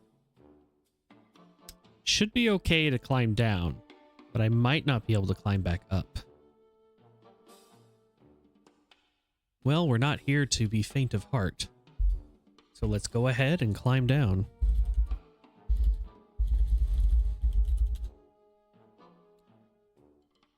Climbing down the rope, you find yourself in a large room with a prominent doorway leading to a down staircase. Above you is a large dome. Up around the edge of the dome, 20 feet up, is a wooden railing. In the center of the room sits a white marble pedestal. A piece of rope descends from the railing above, ending some 5 feet above your head. Sitting on the pedestal is a flaming torch made of ivory. Take torch. Turn off lamp.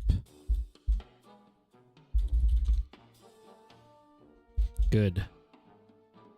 The torch is now providing our light. Good, good, good.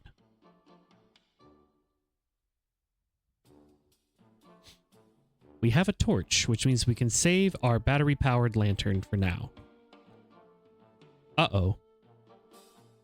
A seedy-looking individual with a large bag just wandered through the room. On the way through, he quietly abstracted some valuables from the room and from your possession, mumbling something about doing unto others before.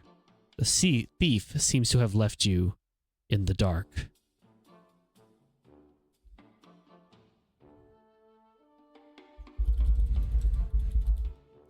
Turn on lamp.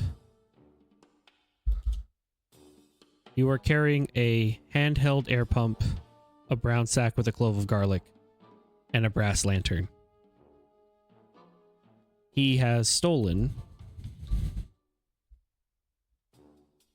the gold-encrusted egg and the torch.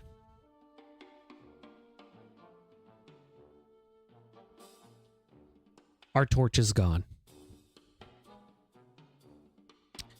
Unfortunately, that torch also counted as a treasure.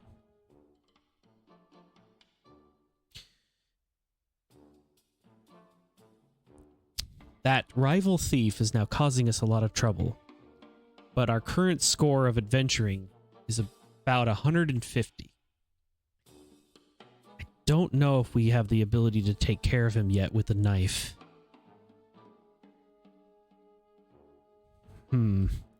I also don't know where he went.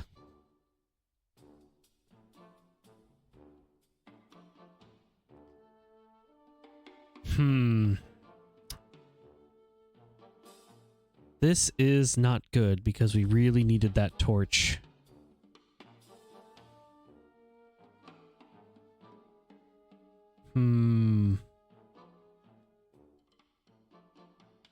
Well,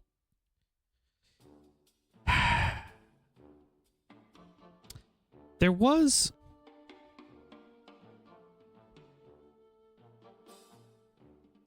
a way that the Cyclops might have been protecting something. There was a staircase leading up that I hadn't gone to. That might be where that is. But I can't climb back up.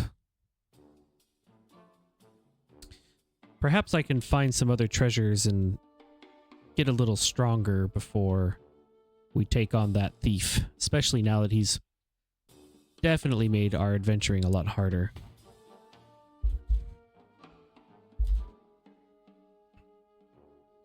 Heading south in the temple, this is the north end of a large temple. On the east wall is an ancient inscription, probably a prayer, in a long-forgotten language. Below the prayer is a staircase leading down. The west wall is solid granite. The exit to the north end of this room is through huge marble pillars. There is a brass bell here. Well, we need to take that bell. Let's head east. This is a room which looks like an Egyptian tomb. There is an ascending staircase to the west. There is a wrench here. There's a wrench here? Why is there a wrench here?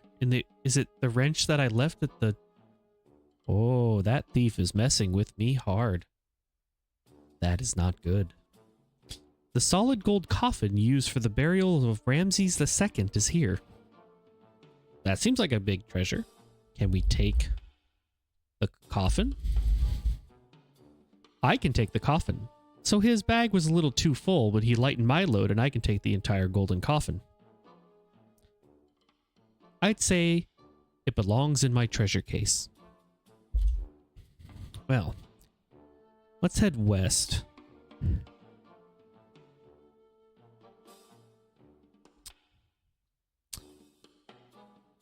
Let's see if we can read that prayer from the temple.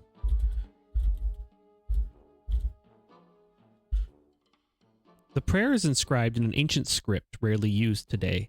It seems to be a philippic against small insects, absent-mindedness, and the picking up and dropping of small objects. The final verse consigns trespassers to the land of the dead.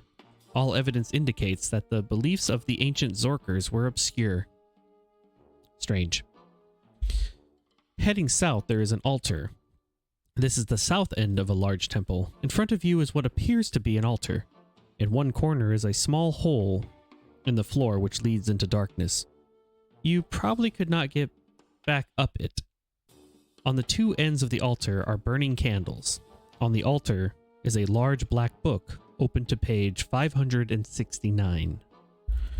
Read book. Commandment number 12592. O ye who go about saying unto each, Hello, sailor.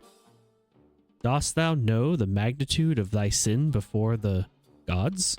Yea, verily, thou shalt be ground between two stones. Shall the angry gods cast thy body into the whirlpool? Surely thy eye shall be put out with a sharp stick. Even unto the ends of the earth shalt thou wander, and unto the lands of the dead shalt thou be sent at last. Surely thou shalt repent of thy cunning. Okay. Well, let's take the book. My load is too heavy. That makes sense.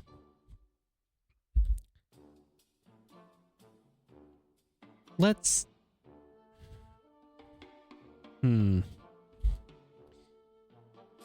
Let's head north. And I've heard a rumor that if I pray here... No? Maybe if I go south to the altar? Ah.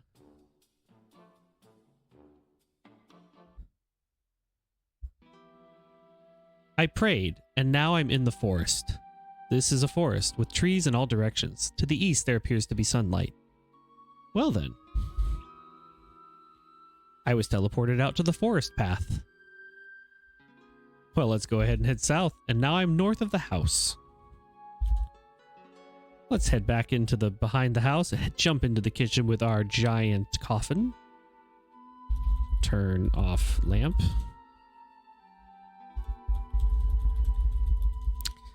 And continue west. Bringing back the coffin and placing it in the case has brought our score closer to 200, which is essentially our experience points. I have this brass bell, this air pump, and the brown sack with garlic and a lantern. I think it's time we go to our little hideout that I've been making in the kitchen, where we're keeping our skeleton key, our matchbook, screwdriver, the nasty knife, and the water. I think we do a little tactical giving.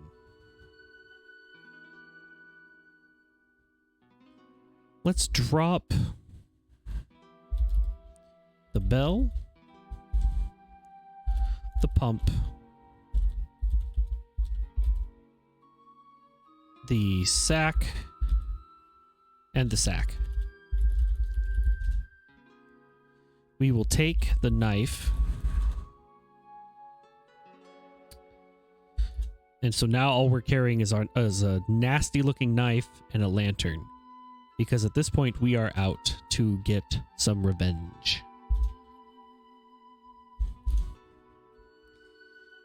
Perhaps we could confuse him if we throw some coins at him. That does lower our score a little bit because now it's no longer in the case. But we might be able to surprise him. Because I think our thief's hideout is not too far from our own. Since we had the Cyclops make that shortcut for mentioning Odysseus. So let's go ahead and head into the opening to the west.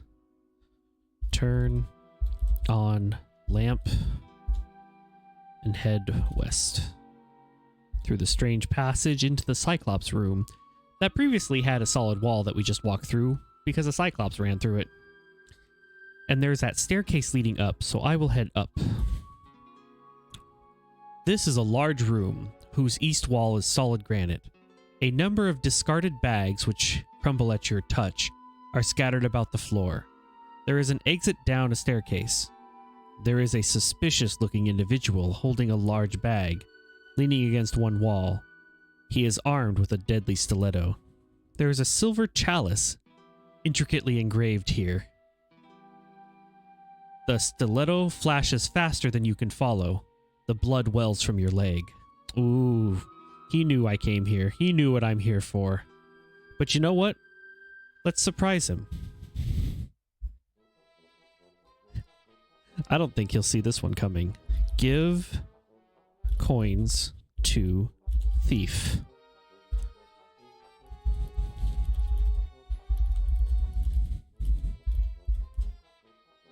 The thief is taken aback by your unexpected generosity, but accepts the leather bag of coins and stops to admire its beauty. Stab thief in back with knife.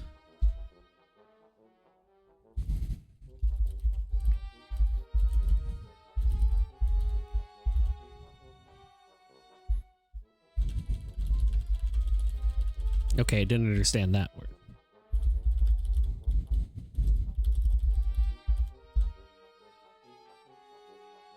Slash, your stroke connects. This could be serious. The thief attacks, and you fall back desperately.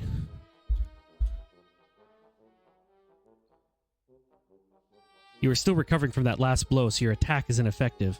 A long theatrical slash. You catch it on your nasty knife, but the thief twists his knife, and the nasty knife goes flying. Ah, no. Get knife. Taken. A long theatrical slash. You catch it with your nasty knife, but he twists it and sends it flying again. Get knife. The thief tries to sneak past your guard, but you twist away. Oh, this is going to be close. You charge, but the thief jumps nimbly aside. The stiletto flashes faster than you can follow. The blood wells from your leg. I've taken 2 hits and he's taken 1. The haft of your nasty knife knocks out the thief. The unarmed thief cannot defend himself. He dies. Almost as soon as the thief breathes his last breath, a cloud of sinister black fog envelops him, and when the fog lifts, the carcass has disappeared. As the thief dies, the power of his magic decreases, and his treasures reappear. A leather bag of coins, a stiletto, a torch, and a jewel-encrusted egg, with a golden clockwork canary. The chalice is now safe to take.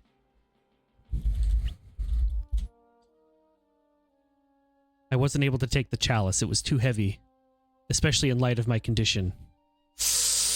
Oh. I am bleeding pretty badly.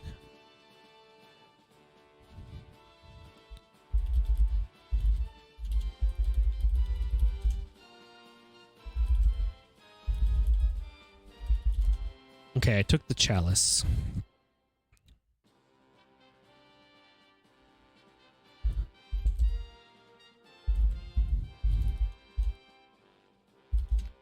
All right, I am carrying the golden clockwork canary, a chalice, a jewel-encrusted egg, the torch, which is now providing light, so I can turn off lamp again. Finally, we got our torch back. Ooh.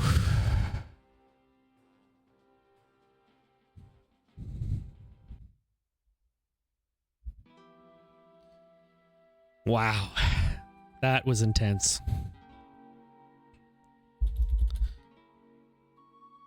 Let's go ahead. I will leave this stiletto here.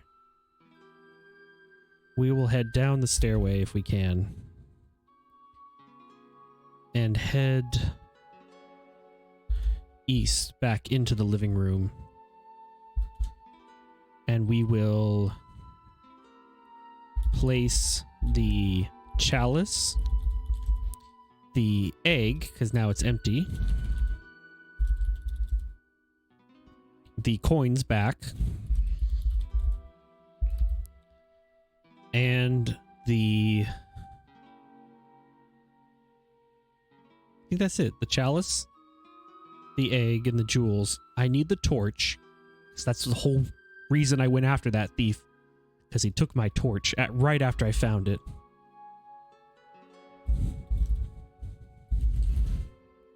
Alright, so the chalice, the jeweled crusted eggs, and the leather bag of coins has been placed. But now that I have this clockwork canary, let's take a look at that. Actually, I want to look at myself. It doesn't understand that.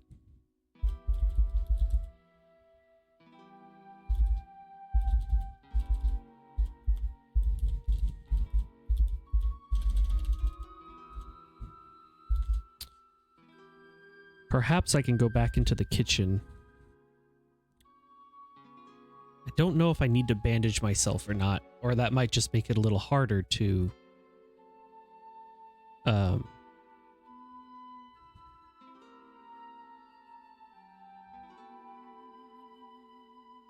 wonder if that stiletto counts as a treasure. Let's go check it out.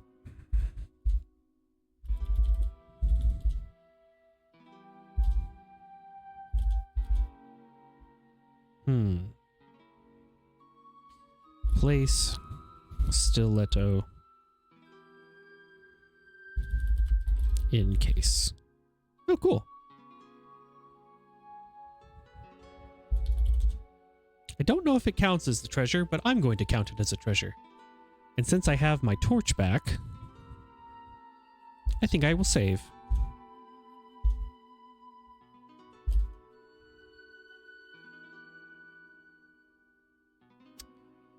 Well, let's head back outside into the woods and see if we can find that singing bird, because I have a feeling, since we got the thief's nimble hands to open that jewel-encrusted egg and we didn't break the canary. Let's take a look at that, by the way.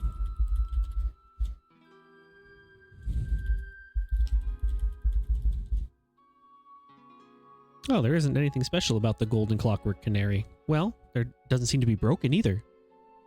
So that's good. Let's see, you are in a small clearing in a well-marked forest path that extends to the east and the west.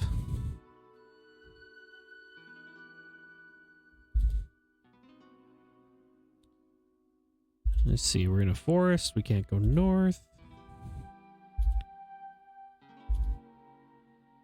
Oh, you hear in the distance the chirping of a songbird. Let's see if I can wind the canary. The canary chirps slightly off key, an aria from a forgotten opera. From out of the greenery flies a lovely songbird. It perches on a limb just over your head and opens its beak to sing. As it does so, a beautiful brass bauble drops from its mouth, bounces off the top of your head, and lands glimmering in the grass. As the canary winds down, the songbird flies away. Well, let's take that bauble. I got it. Examine. There's nothing special about this beautiful brass bauble, but I think it is a treasure, or it was treasured by someone.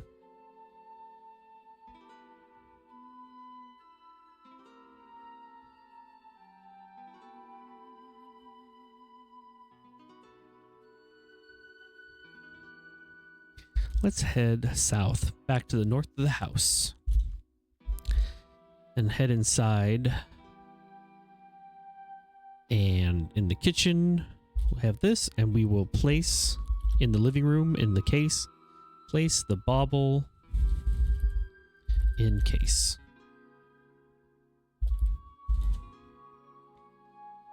Okay. Oh, and let's place the canary in there too.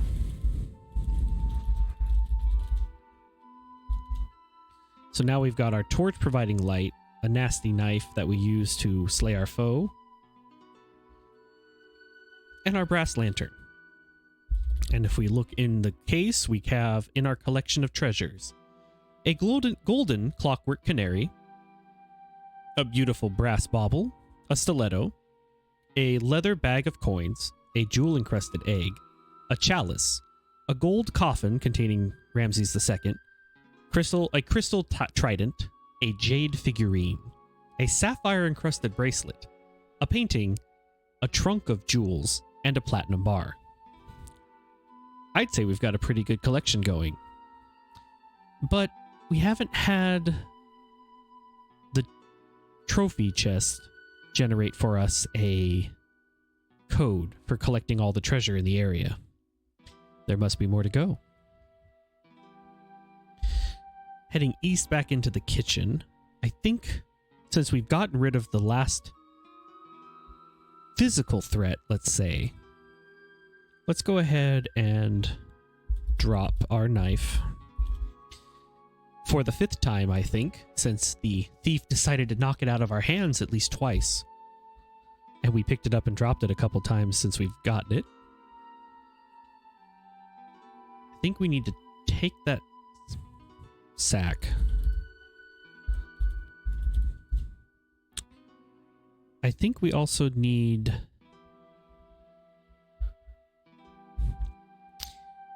There's a few things we need to do. I think we should go back to exploring where we climbed down the rope and kind of had to find a way to leave.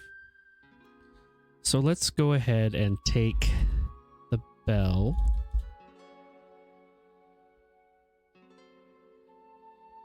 And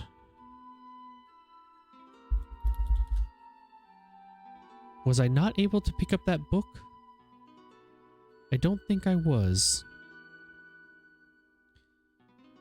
So I think we'll leave everything else here for now.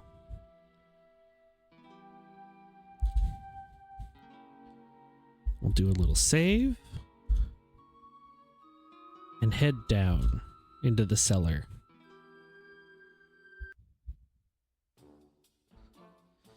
Back into the underground area.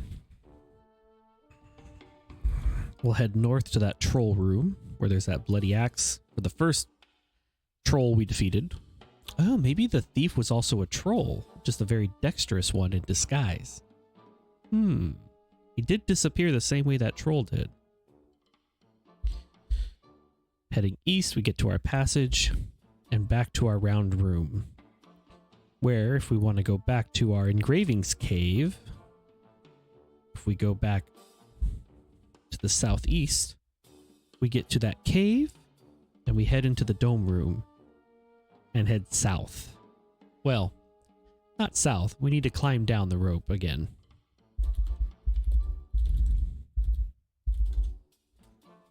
Back into the torch room where we first found our torch and had it immediately stolen by the thief, which we don't have to worry about anymore. Let's go ahead and then head south again. And then here we had the temple, and here is that altar.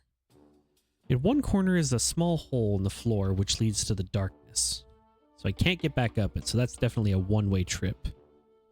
Well, let's take the candles and take the book now that we have space. So now we are carrying the black book, a pair of candles that are providing light. Oh, I guess we could have used the candles instead of the torch. It worked out in the end, though. A brass bell, And then in our brown sack, we have the clove of garlic, a torch that's also providing light, and a brass lantern. Let's see if we can head down that small path. Cave. This is a tiny cave with entrances west and north, and a dark, foreboding staircase leading down. A gust of wind blows out your candles. Ooh. Spooky.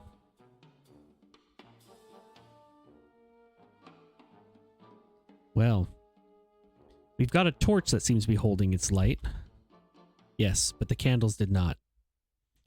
Let's go ahead and head down. You are outside a large gateway on which is inscribed, "Abandon every hope, all ye who enter here." The gate is open. Through it you can see a desolation with a pile of mangled bodies in one corner. Thousands of voices, lamenting some hideous fate, can be heard. The way through the gate is barred by evil spirits, who jeer at your attempt to pass.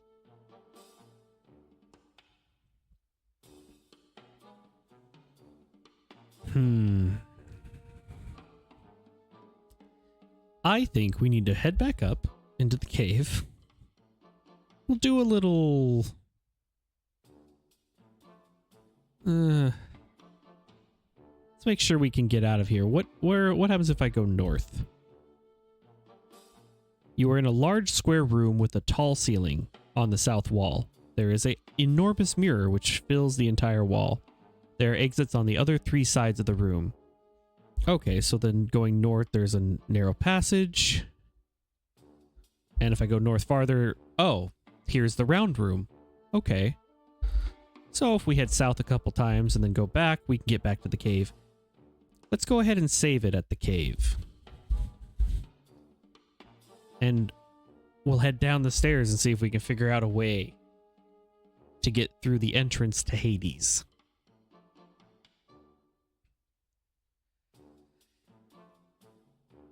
Okay. We just saved, so let's see what happens if we just try to get past them.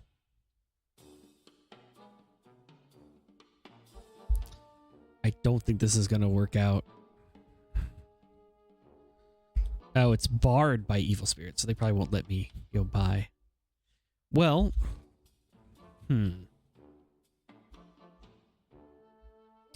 what happens if I ring the bell? The bell suddenly becomes red hot and falls to the ground.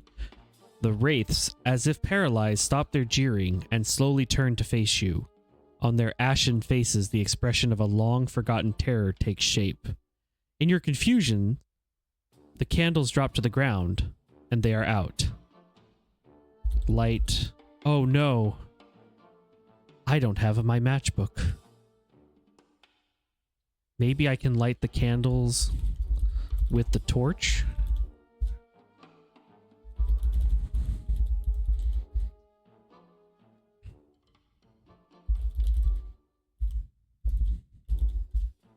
The heat from the torch is so intense that the candles are vaporized. Uh-oh. The gate is open. Through it you can see the desolation. On the ground is a red-hot bell. Ah, the torch was too intense for the candles. Well, I'm gonna take this stretch and take a drink and also restore the game.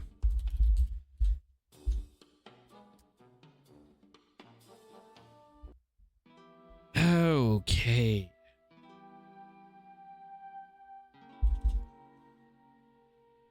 I need to go back up into the living room, or I should say the kitchen, and get those matches that I left in there. So let's go ahead and head back into the mirror room, through the narrow passage into the round room. Then we'll take a few steps to the west, getting back to the troll room, heading south, and then up, back into the living room, and east into the kitchen, where our matchbook is waiting. So I will take the matchbook. Now I should be able to light the candles. So hopefully this time we can actually get rid of those evil, jeering spirits at us and perform some sort of exorcism. Heading down back into the cellar, into the troll room, east back to the round room, south to the mirror room, and back to the cave. Okay. Oops. Let's do another save. And head down towards Hades again.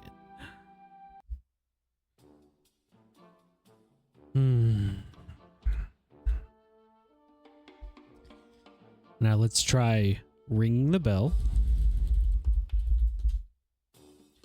The bell suddenly becomes red hot and falls to the ground. The wraiths, as if paralyzed, stop their jeering and slowly turn to face you.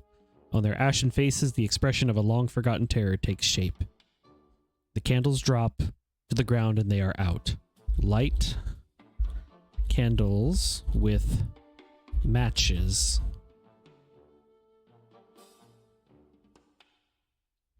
Open matchbook.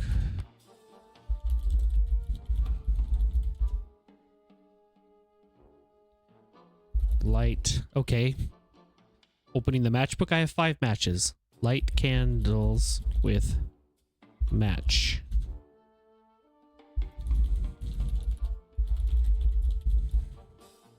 One of the matches starts to burn. The tension of the ceremony is broken, and the wraiths, amused but shaken at your clumsy attempt, resume their hideous jeering.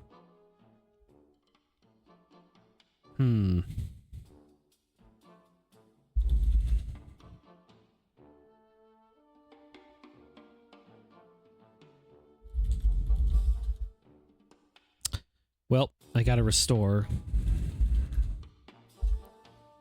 And we'll head back down. So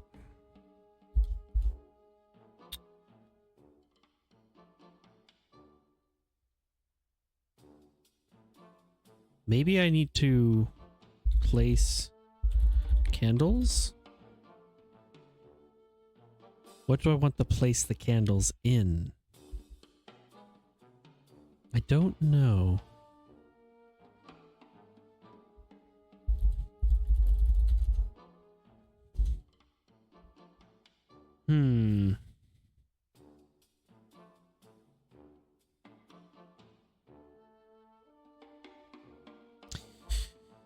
Maybe, sure, hold candle. Light match. Light candle with match. The candles are lit. The match has gone out. Ring bell. The bell suddenly becomes red hot, falls to the ground. The wraiths are paralyzed. Okay, the candles drop to the ground and they go out. Light match. Light candles.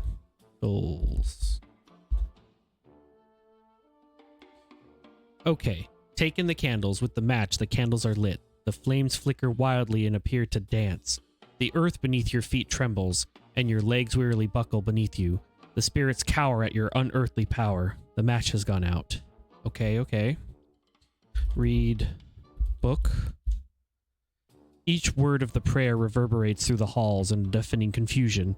As the last word fades, a voice loud and commanding speaks. Begone, fiends.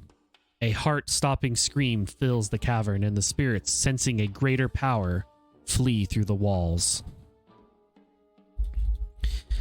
There we go. Well, I think we can enter now that they're not blocking. The gate is opened. Through it you can see a desolation with a pile of mangled bodies in one corner. Thousands of voices lamenting some hideous fate can be heard. On the ground is a red-hot bell. But we'll ignore that and head south. You have entered the land of the living dead. Thousands of lost souls can be heard weeping and moaning. In the corner are stacked the remains of dozens of previous adventurers less fortunate than yourself. A passage exits to the north. Lying in one corner of the room is a beautifully carved crystal skull. It appears to be grinning at you rather nastily. Take skull. Place skull in sack.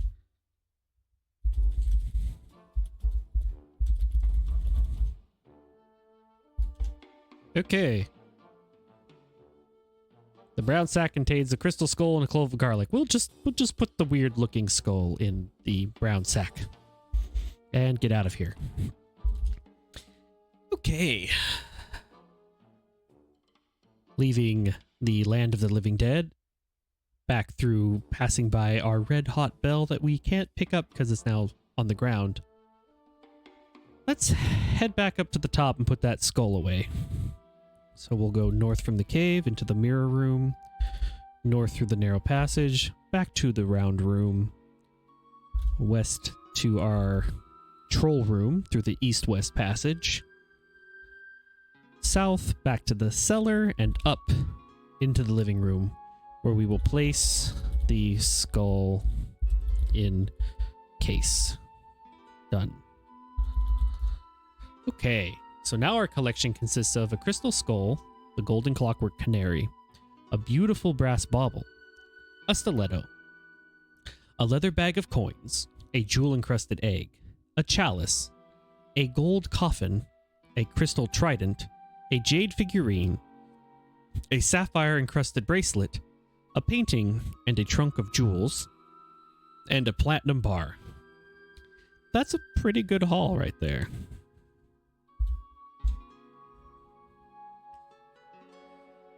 Wow. We've taken out the thief. We've gone through the gates of Hades to get a crystal skull and made it out alive. We probably can place the book here, so let's drop the book. Drop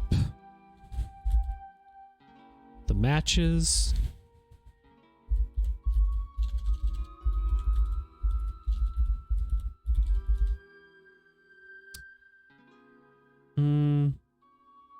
Drop candles. Now, what is left? What do we have here in the kitchen? So I don't think we need the candles. Don't need the matchbook anymore. I think we did what we did with the book. I don't think we need the knife because we already did what we need there. We haven't used the air pump, so let's go ahead and take that pump. And let's take the screwdriver.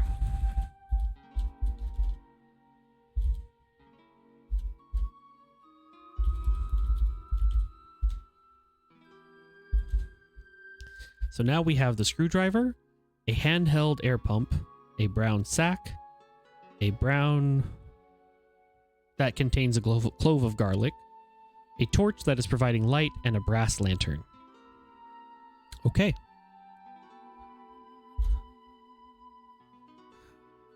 Let's go ahead and save.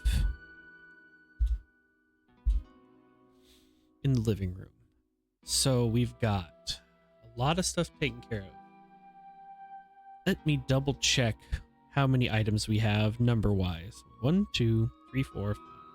Or 1, 2, 3, 4, 5, 6, 7, 8, 9, 10, 11, 12, 13. I think there's quite a few more than that, but not many.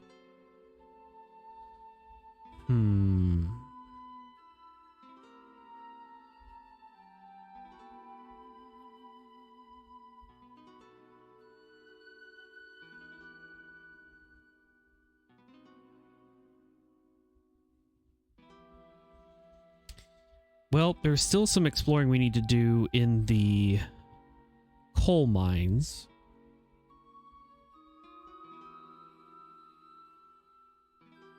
But what else is there to think about? I feel like we're missing something.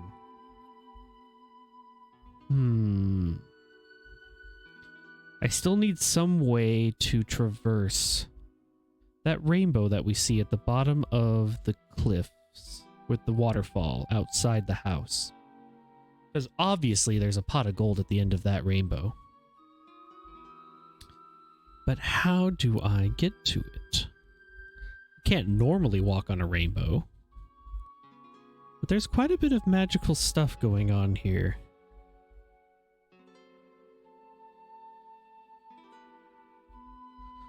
Also, where is my sword?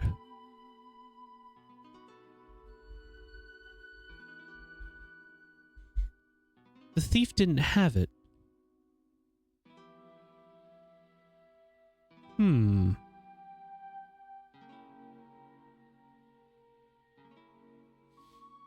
That'll be interesting. The thief didn't have the sword, so now I get to try to backtrack. Perhaps, you know, the wrench was randomly placed after we saw the thief. Perhaps he left my sword on the dam. That seems like a pretty good excuse to go check that area out, since he's not around moving things anymore. Let's go ahead and head down into the cellar again. Heading north into the troll room, we'll head east into the round room. East again into the loud room, where we've already made it very quiet here by saying echo. Up to the deep canyon and head over to the dam. We're standing on top of the flood control dam number 3, which was quite a tourist attraction in times far distant. There are paths to the north, south, and west, and a scramble down. The water level behind the dam is low. The sluice gates have been opened. Water rushes through the dam and downstream. There's a control panel here on which a large metal bolt is mounted directly above, which is glowing serenely green. But the wrench isn't here. And neither is my sword. If I head north, this is the dam lobby. The room appears to have been the waiting room.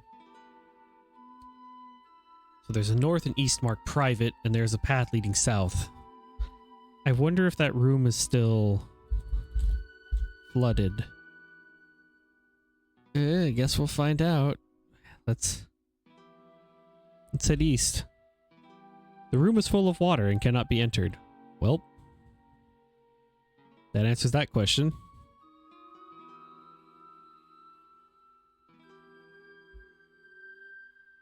I hope I didn't need anything else from there.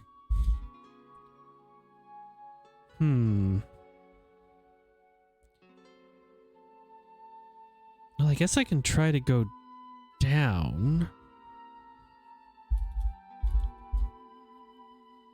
You are at the base of the flood control dam 3, which looms above you and the north, to the north. The river Frigid is flowing by here. Along the river, there are white cliffs which seem to form giant walls, stretching from north to south along the shores of the river as it winds its way downstream. There is a folded pile of plastic here which has a small valve attached.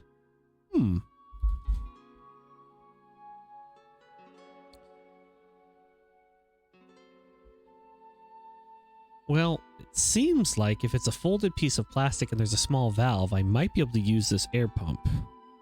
But if it's inflatable, it might be poppable. So let's put sharp things in our brown sack.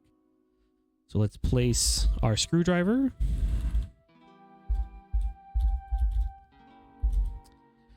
Lantern.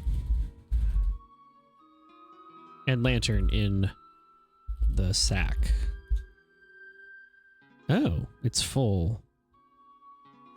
Well, I don't think the lantern is sharp. The screwdriver is the only thing that's concerning me. So let's try to pump up the plastic.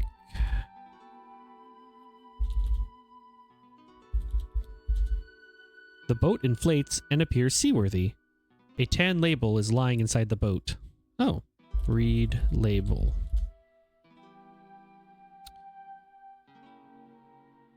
Frobaw's Magic Boat Company. Hello, sailor. Instructions for use. To get into a body of water, say launch.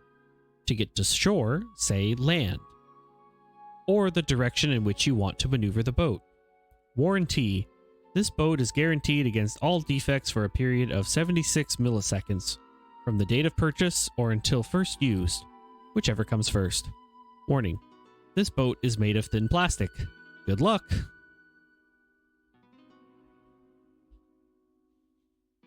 Well,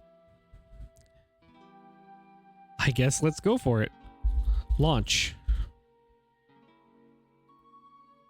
You can't launch that by saying launch, but it said I could.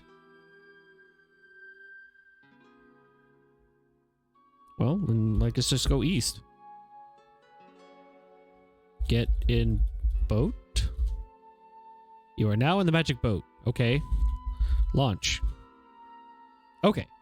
Frigid River in the magic boat. You are on the frigid river in the vicinity of the dam. The river flows quietly here. There is a landing on the west shore. We're going for a ride now. I guess we will wait. The river turns a corner here, making it impossible to see the dam. The white cliffs loom on the east bank, and large rocks prevent landing on the west. Oh boy, I guess we'll keep waiting. Time passes.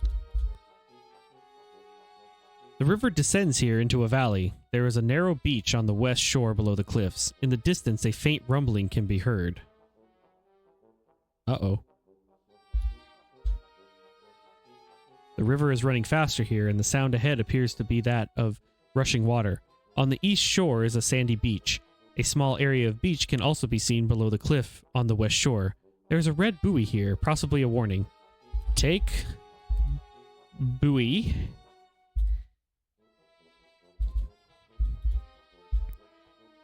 And I think we want to land then. East shore. The magic boat comes to a rest on the shore. Sandy beach. In the magic boat. You are on a large sandy beach on the east shore of the river, which is flowing quickly by. A path runs beside the river to the south here, and a passage is partially buried in sand. To the northeast, there is a shovel here, outside the magic boat.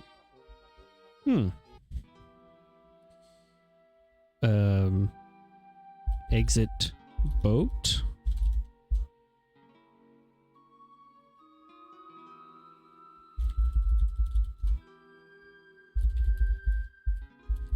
Read the link. Okay.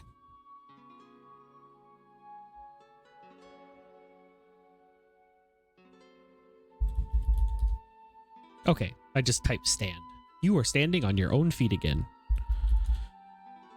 So we're on a sandy beach.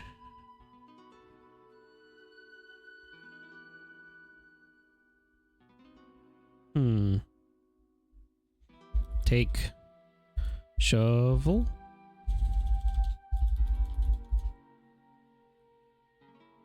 You are on a large sandy beach on the east shore of the river, which is flowing quickly by. A path runs besides the river. The south here, and a passage is partially buried in the sand to the northeast. There's a magic boat here, there's a shovel here, and I took the shovel. Well then, if I go northeast, there's a sandy cave. This is a sand-filled cave whose exit is to the southeast. Dig with shovel. Use shove.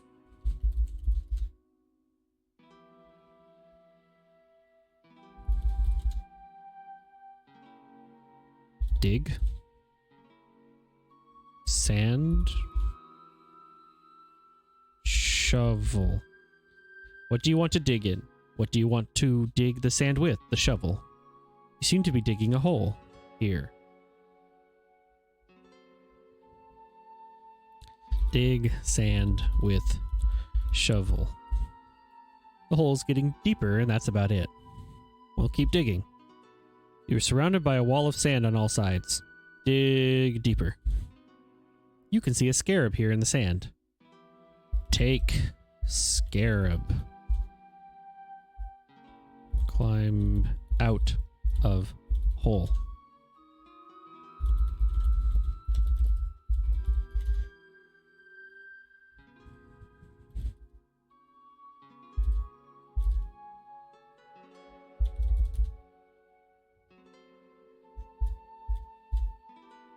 Okay, I got out of the hole. Drop shovel. Well, if I go south then, I'm on another shore. The water here seems somewhat treacherous. A path leads from north to south here, the south end quickly turning around a sharp corner. Oh. The Argon Falls. You are at the top of the Argon Falls, an enormous waterfall with a drop of about 450 feet. The only path here is on the north end. A beautiful rainbow can be seen over the falls and to the west. Ah. Well, this would have been our drop if we wouldn't have got off the boat quick enough. But I don't know if we have another way to go. Definitely don't have a rope long enough. Guess I'm going to have to try to risk... see if I can take the boat across to the other side of the river. It's going to be close.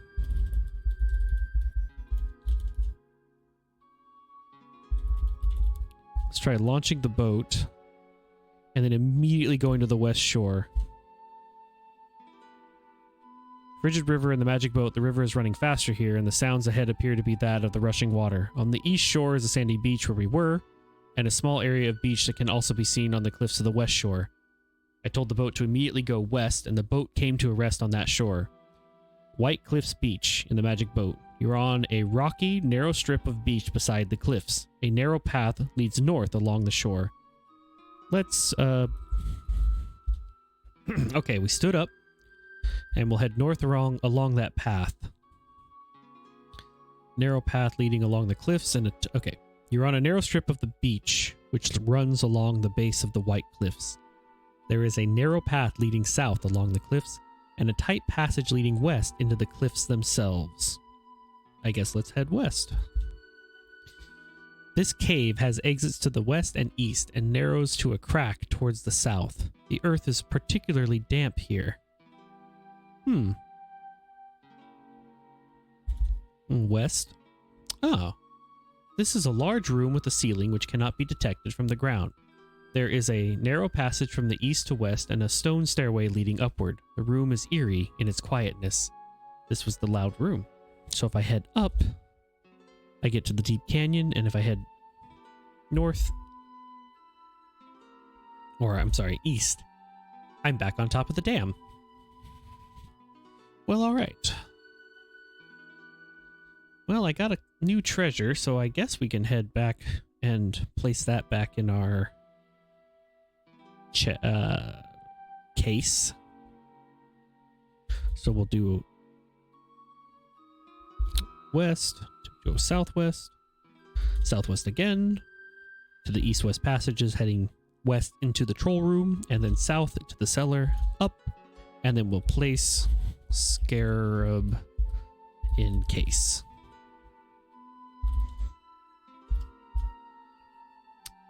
Oh, we also picked up that red buoy. Open. Let's examine it.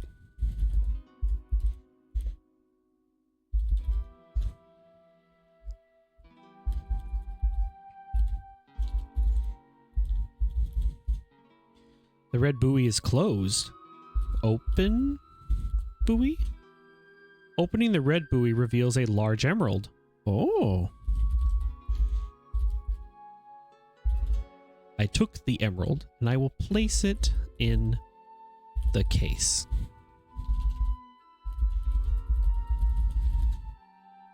Done. Well, I've got this red buoy, the tan label, that was the instructions for the boat. I don't think I need the air pump anymore because I pumped up the boat. I've still got the brown sack with the screwdriver, a clove of garlic, and a torch.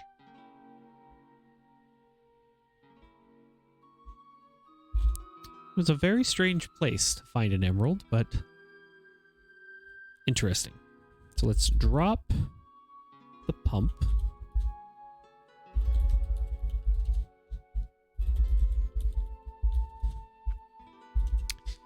And we'll drop the buoy, as I don't think we need it anymore. We'll drop the label.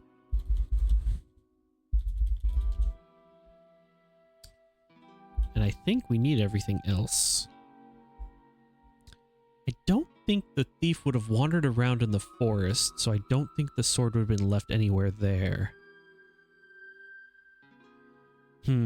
At this point, I think we might just have to count it gone. I don't know where he could have taken it.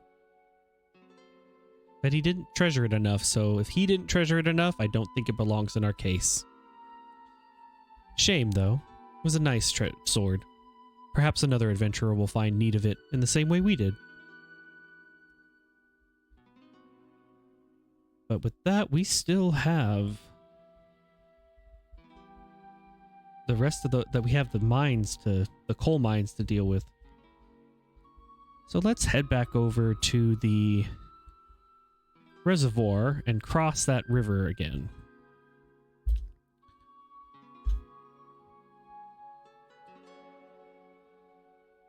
So in our living room, we will go ahead and do a little save.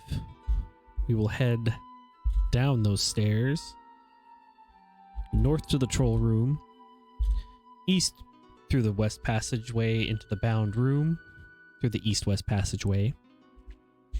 We will head north a few times.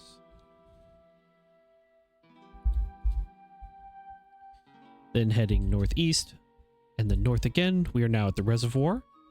We'll cross the now lowered reservoir since we opened the dam floodgates, which we just rode that river down. Crossing back into the Atlantis room.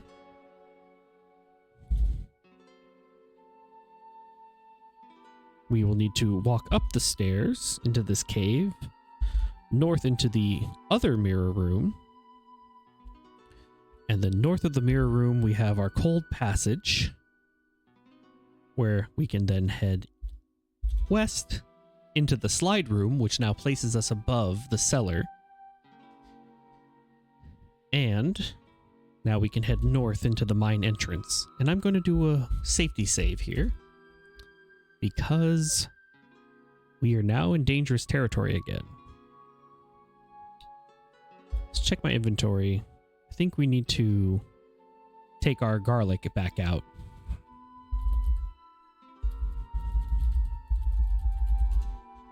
All right, we have the garlic back in our hands,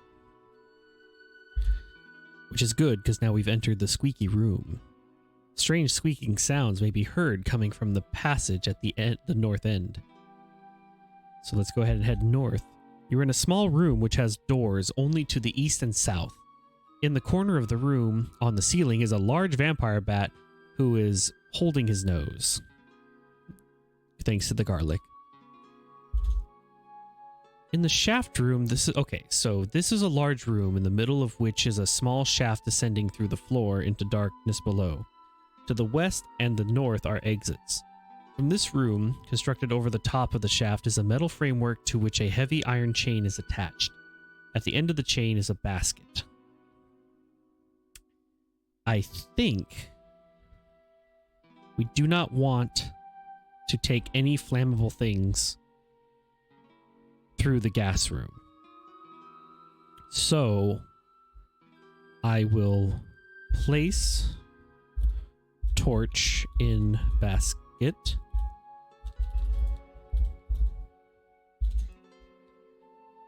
And I think I want to put the screwdriver in there too. This seems like a maintenance shaft. So place.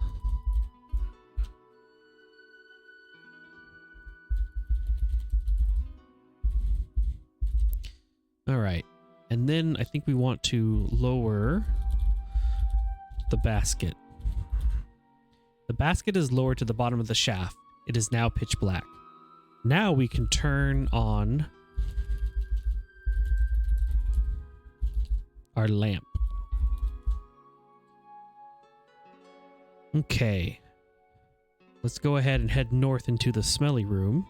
I believe, let me double check to make sure we have our clove of garlic, a sack, and our lantern. But the lamp appears to be a bit dimmer. We are going to need to be careful about that.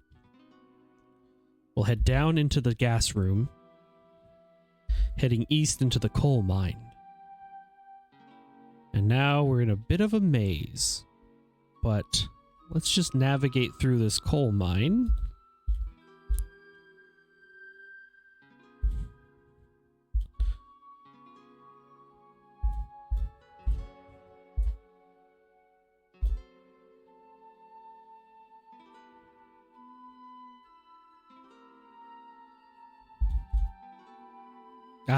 We climbed down a ladder. This is a very small room. In the corner is a rickety wooden ladder leading downward. It might be safe to descend. There's also a staircase leading upward.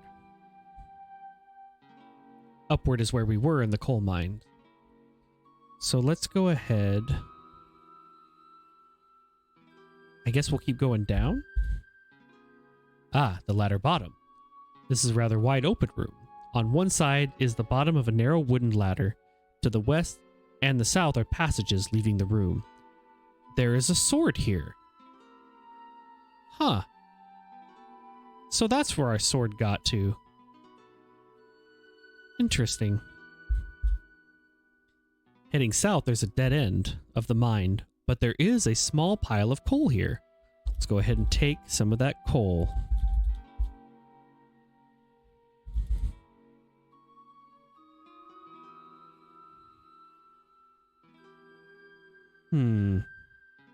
So back to the ladder bottom. Let's head west. The timber room. This is a long and narrow passage, which is cluttered with broken timbers. A wide passage comes from the east and turns at the west end of the room into a very narrow passageway. From the west comes a strong draft. There is a broken timber here. Don't think we need the timber. So let's head east. No, I said west. Drop. Let's see if we can squeeze through. So I want to keep heading west. You cannot fit through this passage with that load. Okay. Drop lamp. Drop. Drop garlic. And sack.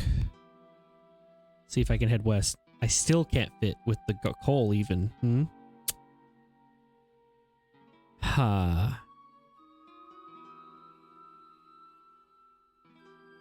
Okay, well I guess I have to drop the coal here too, but I'll... Dropping the coal, let's go ahead and then head west. So now I got through. In the drafty room. This is a small drafty room in which is the bottom of a long shaft. To the south is a passageway, and to the east a very narrow passage. In the shaft can be seen a heavy iron chain. At the end of the chain is a basket, and the basket contains a screwdriver and a torch. Well, here's my stuff. Take. So if I head south, there's a machine. This is a large, cold room whose sole exit is to the north.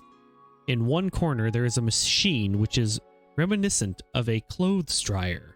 On its face is a switch that is labeled Start.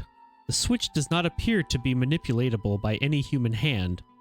Well, unless the fingers are about 1/16 by 1/4 of an inch. On the front of the machine is a large lid which is closed. You know, there is something that coal can be turned into if it's put under a lot of pressure, but I need to find a way to get the coal into here. So I guess I need to place the torch back. I don't want it igniting in the actual coal mine. So perhaps I need to head back through the very narrow passage that I can only pass by if I'm carrying nothing. And back here in the timber room, I will take the coal, take the sack, take garlic, and the important part, take the lantern. Let's go ahead and head back through the mines, up the ladder.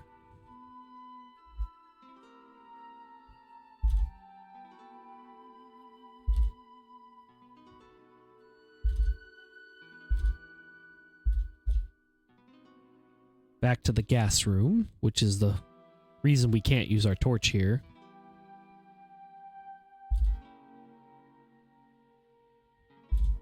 Back up into the smelly room, and then south into the shaft room. Let's go ahead and raise the basket.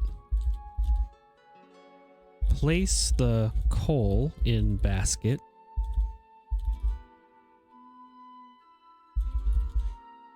Okay, and let's lower the basket. And now we can go again back through, down the stairs in the smelly room to the gas room, east into the coal mine, through the maze,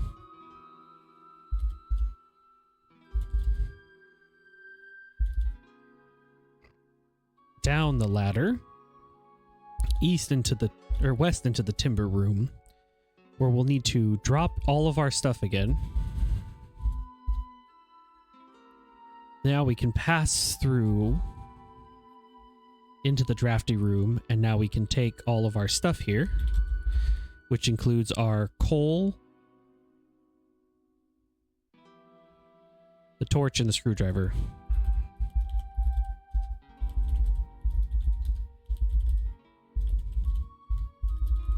Because I think we can operate that machine with our screwdriver. So let's figure this out. Let's start by opening the lid of the machine.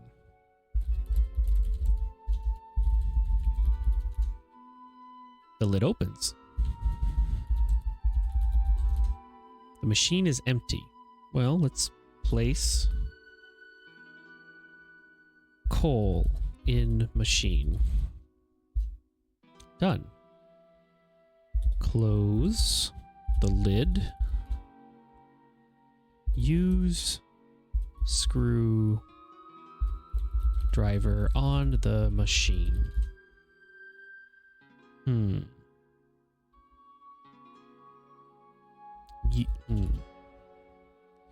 Turn the switch. Turn the switch with the screwdriver. The machine comes to life, figuratively, with a dazzling display of colored lights and bizarre noises. After a few moments, the excitement abates. Open lid. The lid opens, revealing a huge diamond. Take diamond. Nice. We'll head north into the drafty room, and we will place torch in basket. Place screwdriver in. And place the new diamond in the basket. And now we're empty-handed, so we can pass back through. Take all of our stuff back. I don't think we want that timber. Head east into the ladder, and you know what? Let's take our sword. Because maybe we will need it. Climb up to the top of the ladder and back into the coal mine. Navigate through the coal mine. back into the gas room, or we can then go back up the stairs to where it's just vaguely smelly. Oh. This is a large room in the middle of which is a shaft. From the chain is suspended. Your sword is glowing with a faint blue glow. Oh. So it's to warn us of the vampire bat. Raise basket.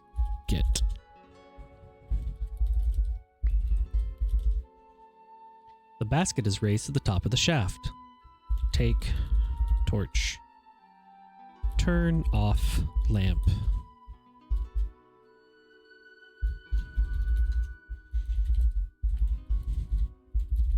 Let's take the screwdriver and take the diamond. The basket is empty. And make sure we have our garlic in hand. We do. We'll head west. Your sword has begun to glow very brightly. Well, the sword sees the large vampire bat as a threat, but I think we'll let it slide. It didn't harm us, and the garlic was enough to keep it at bay. We'll just leave it be and go through the squeaky room, heading back to the mine entrance, where the sword is no longer glowing. And let's take the slide again, heading down. We're back in the cellar where we'll climb up. And I believe we will place the diamond. Oop.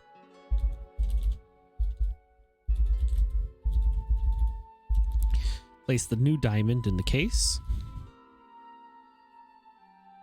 And I think we will place the torch in case. Place sword in case.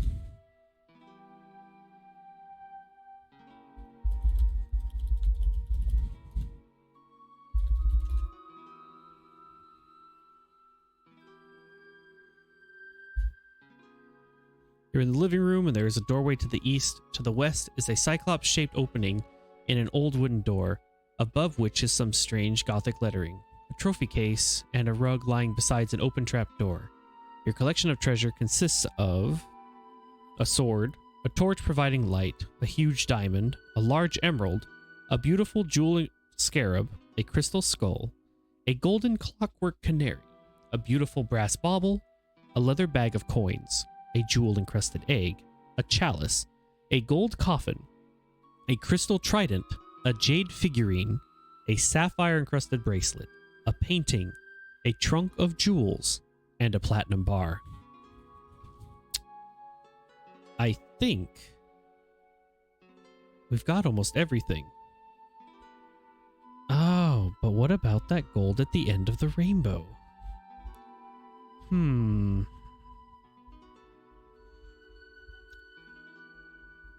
How can I make that rainbow work for me?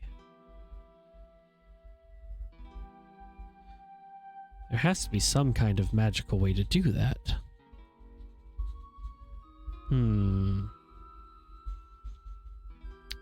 There was an item I was looking for, but I never saw it. I was looking for some sort of a scepter, but where was it? Where could it be?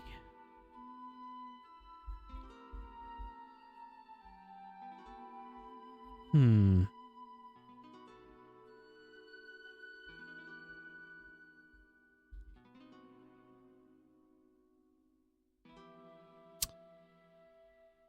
wonder. I never did use that skeleton key. Maybe there's something to that. Let's head back into the kitchen. What's in my inventory? I decided to grab the stiletto. So I have a stiletto, a screwdriver, which I don't think I need. So drop the screwdriver. And let's take the key.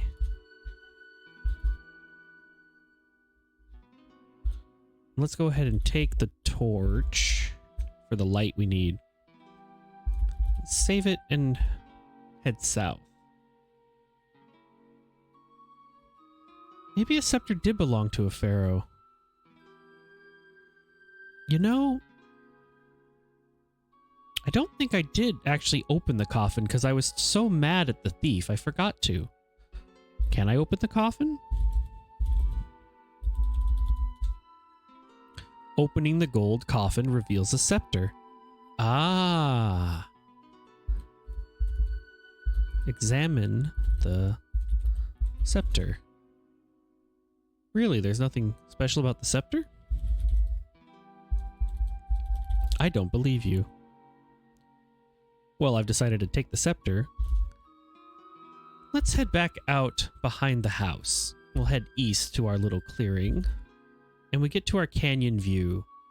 We're at the top of this canyon. We're on its west wall, and from here, there's that marvelous view from the canyon and parts of the frigid river upstream.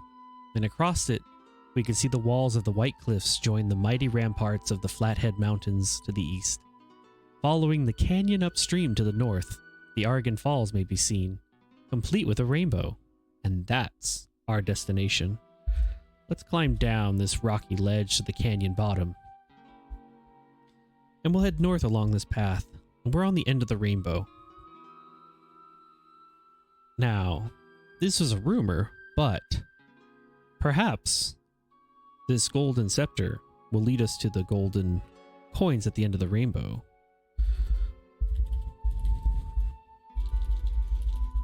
Let's see.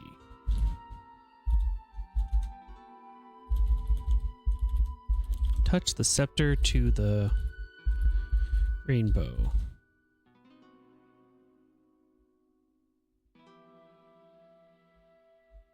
Hmm.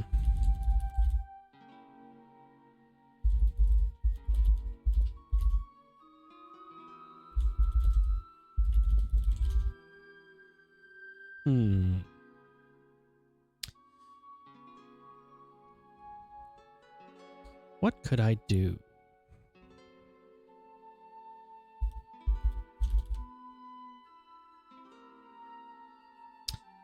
How could this be phrased? Could I...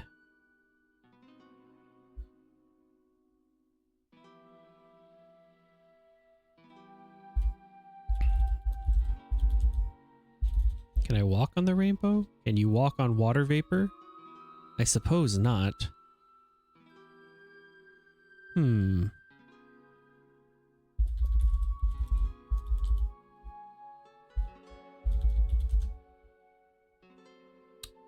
I'm at the end of the rainbow, and I thought there was something I could do with the scepter to make that work.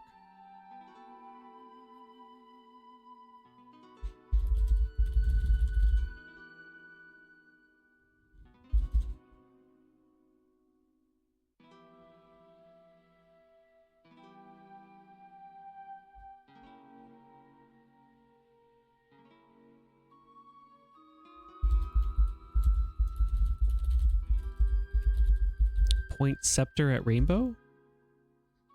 Doesn't know the word point.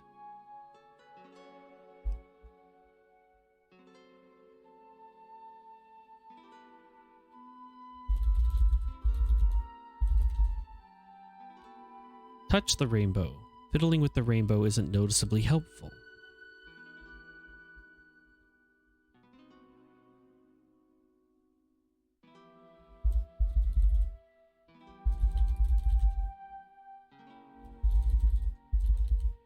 Touch scepter to the rainbow.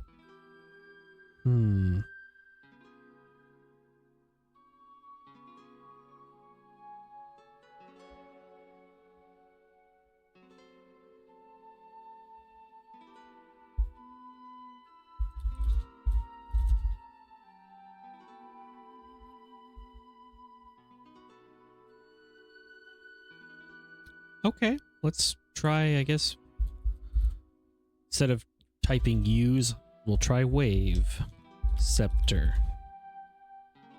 Ah, suddenly the rainbow appears to become solid and, I venture, walkable. I think the giveaway was the stars and banister. A shimmering pot of gold appears at the end of the rainbow. Walk on rainbow. You are at the top of the Argon Falls, an enormous waterfall with a drop of about 450 feet. The only path here is on the north end. A solid rainbow spans the falls. Oh.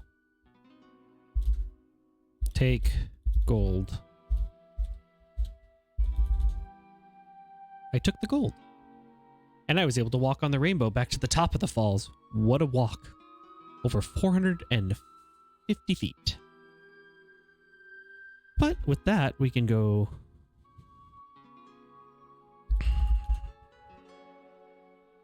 Let's see. Continue east.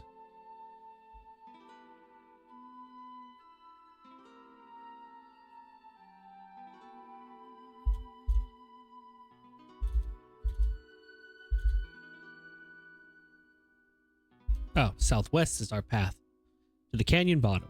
And now we can climb back up the canyon to the rocky ledge, where we can now head... Where is our path? To the west and the south can be seen an immense forest. A path leads northwest. Let's take that path. To the clearing, we can then head east. Nope. West. To get back to behind the house.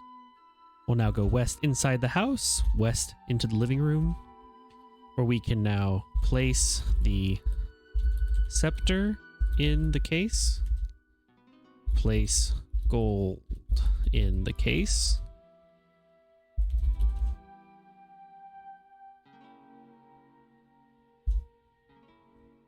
Place sword in case.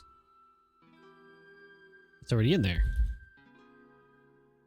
Oh, place the torch in case, because that was a treasure too. Done. An almost inaudible voice whispers in your ear. Look to your treasures for the final secret. Ew. Look to the treasures for my final secret. You're in the living room. There is a doorway to the east. To the west is a cyclops-shaped opening in an old wooden door, above which is some strange Gothic lettering, a trophy case, and a rug lying beside an open trapdoor. In the trophy case is an ancient parchment which appears to be a map. Let's take the map and let's examine the map. This was the map we were looking for that appeared when we got all the treasure. The map shows a forest with 3 clearings. The largest clearing contains a house. 3 paths leave the large clearing. One of these paths, leading southwest, is marked to Stone Barrow. Oh. Well, then let's go ahead and figure this one out. If we are the house at the biggest clearing, then I think we need to go back to where we started. So we'll go east to the kitchen, back out the window where we're behind the house. We'll be south and go south of the house, so you are facing the south side of a white house. There is no door here, and all the windows are boarded. But let's go ahead and go west. You are standing in an open field west of a white house with a boarded front door. A secret path leads southwest into the forest. Ooh. Southwest. You are Stone Barrow. You are standing in front of a massive barrow of stone, or barrow of stone. In the east face is a huge stone door which is open. You cannot see into the dark of the tomb. Let's head east. Or west, excuse me.